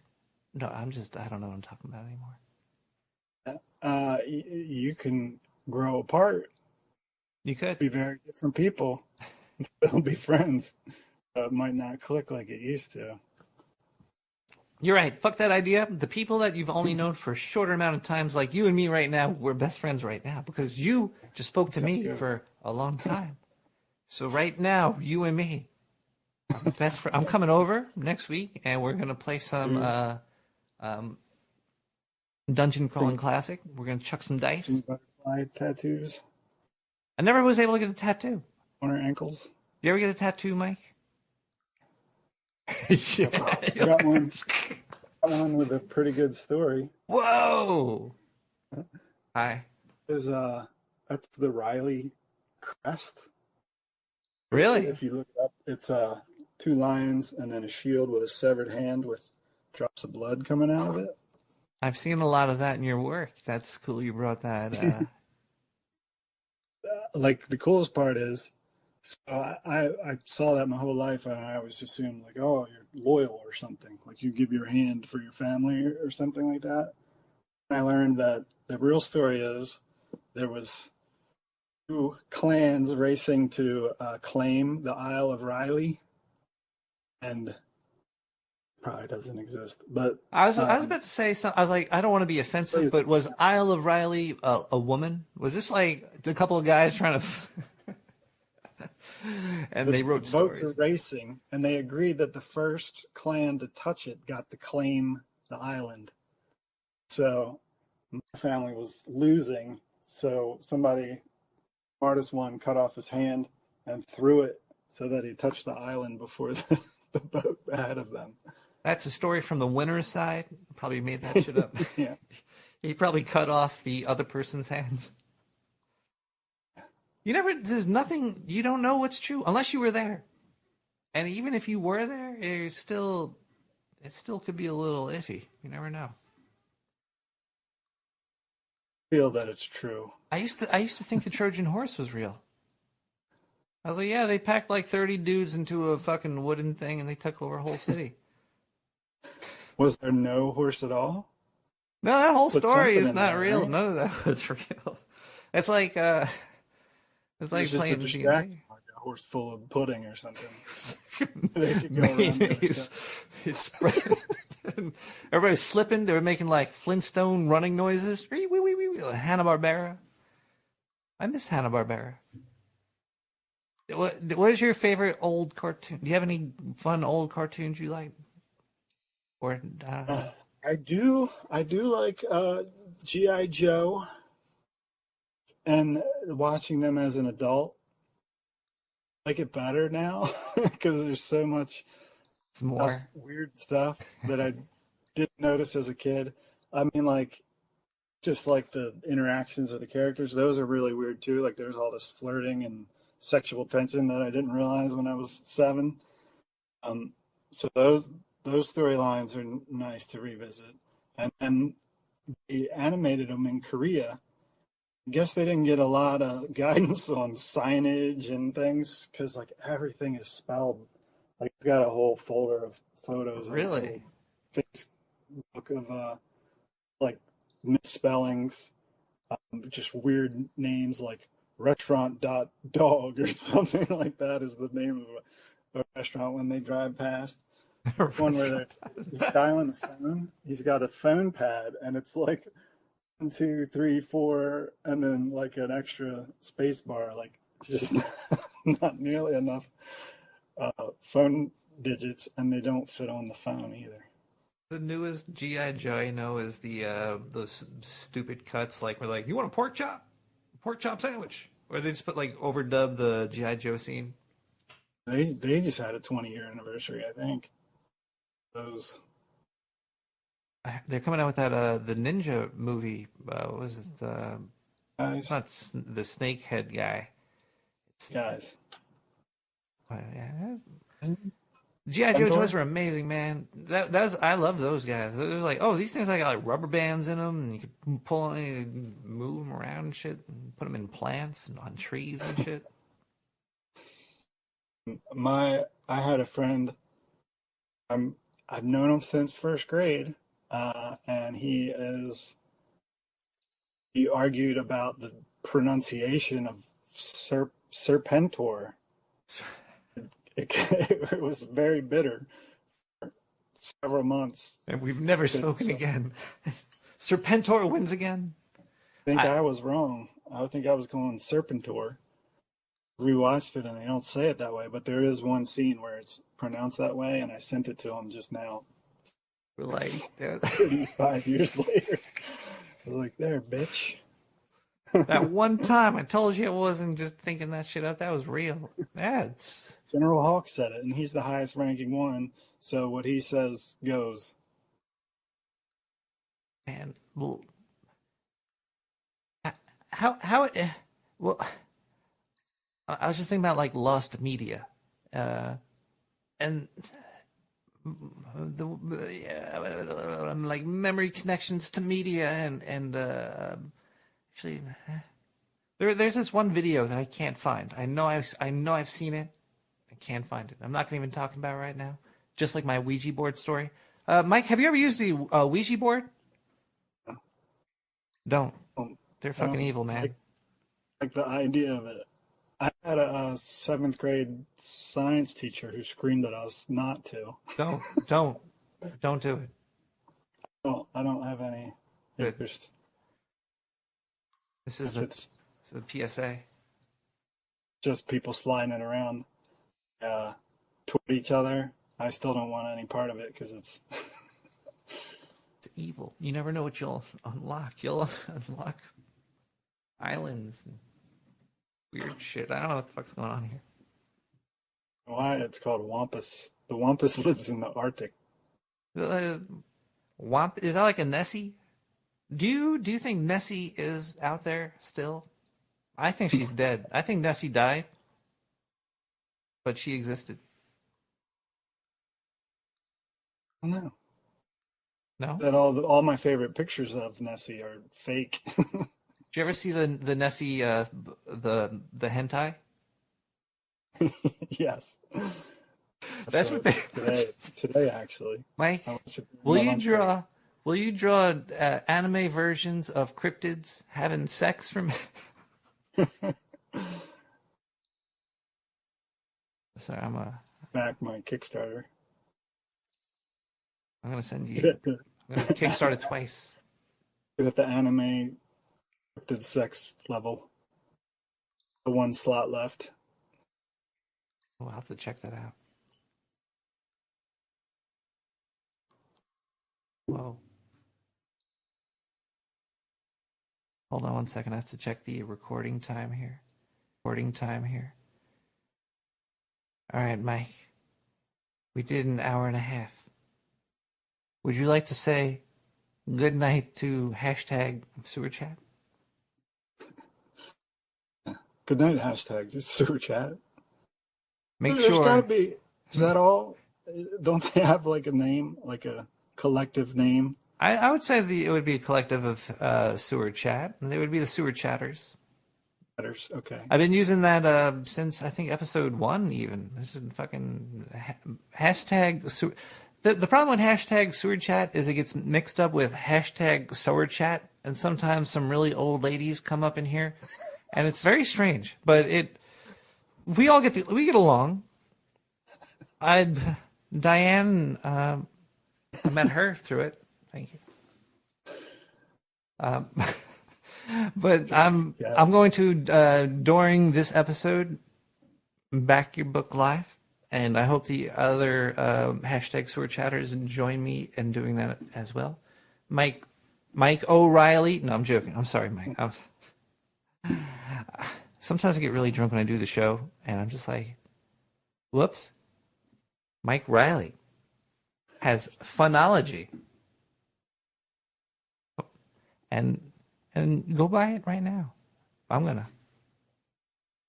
gsbook.net. Book.net. You have MikeRiley.com, right? Did you do your own website? Well, I use a service. Just drop stuff in.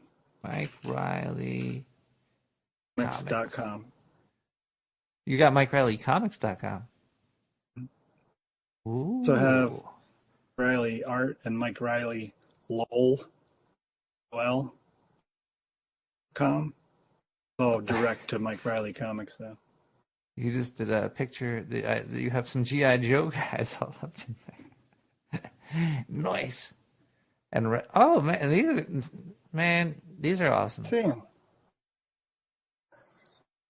Where do you see G.I. Joe guys? Oh, you're at my website. Yeah, I'm flipping through it. I think G.I. Joe guys behind me. I was like, no, I cleaned those up. I took them out of all my plants a little bit earlier today. On the floor out of review. Oh, Monster Heels. You had like a whole wrestling thing. One time I went to a wrestling match. Like I have a friend that likes to do amateur wrestling. That just sounds weird. Amateur pro wrestling. Amateur pro wrestling.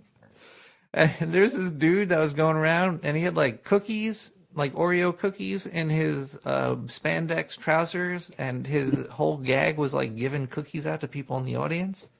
I was like, no, I'll pass on that, sir. But they were great people. Oh, he gave him a cheer later on anyway. Oh, fuck yeah. That was great. Nothing like people jumping around right in front of you with cookies in their pants. At Senator. Oh, man. I hope I get that sticker. All right. Mike, I'm going to end this recording now. More head injury and ghost stories next time. See ya. Hell yeah. I hope you come back.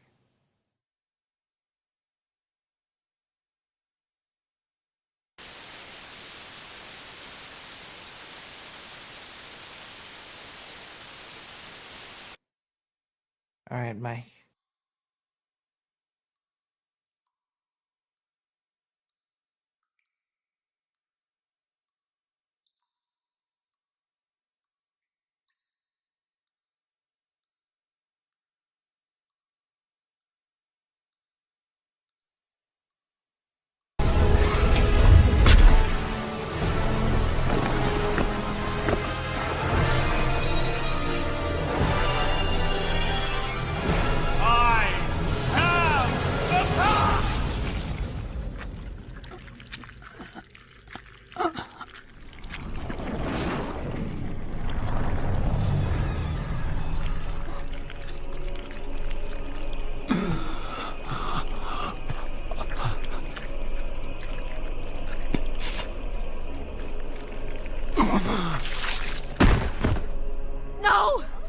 No.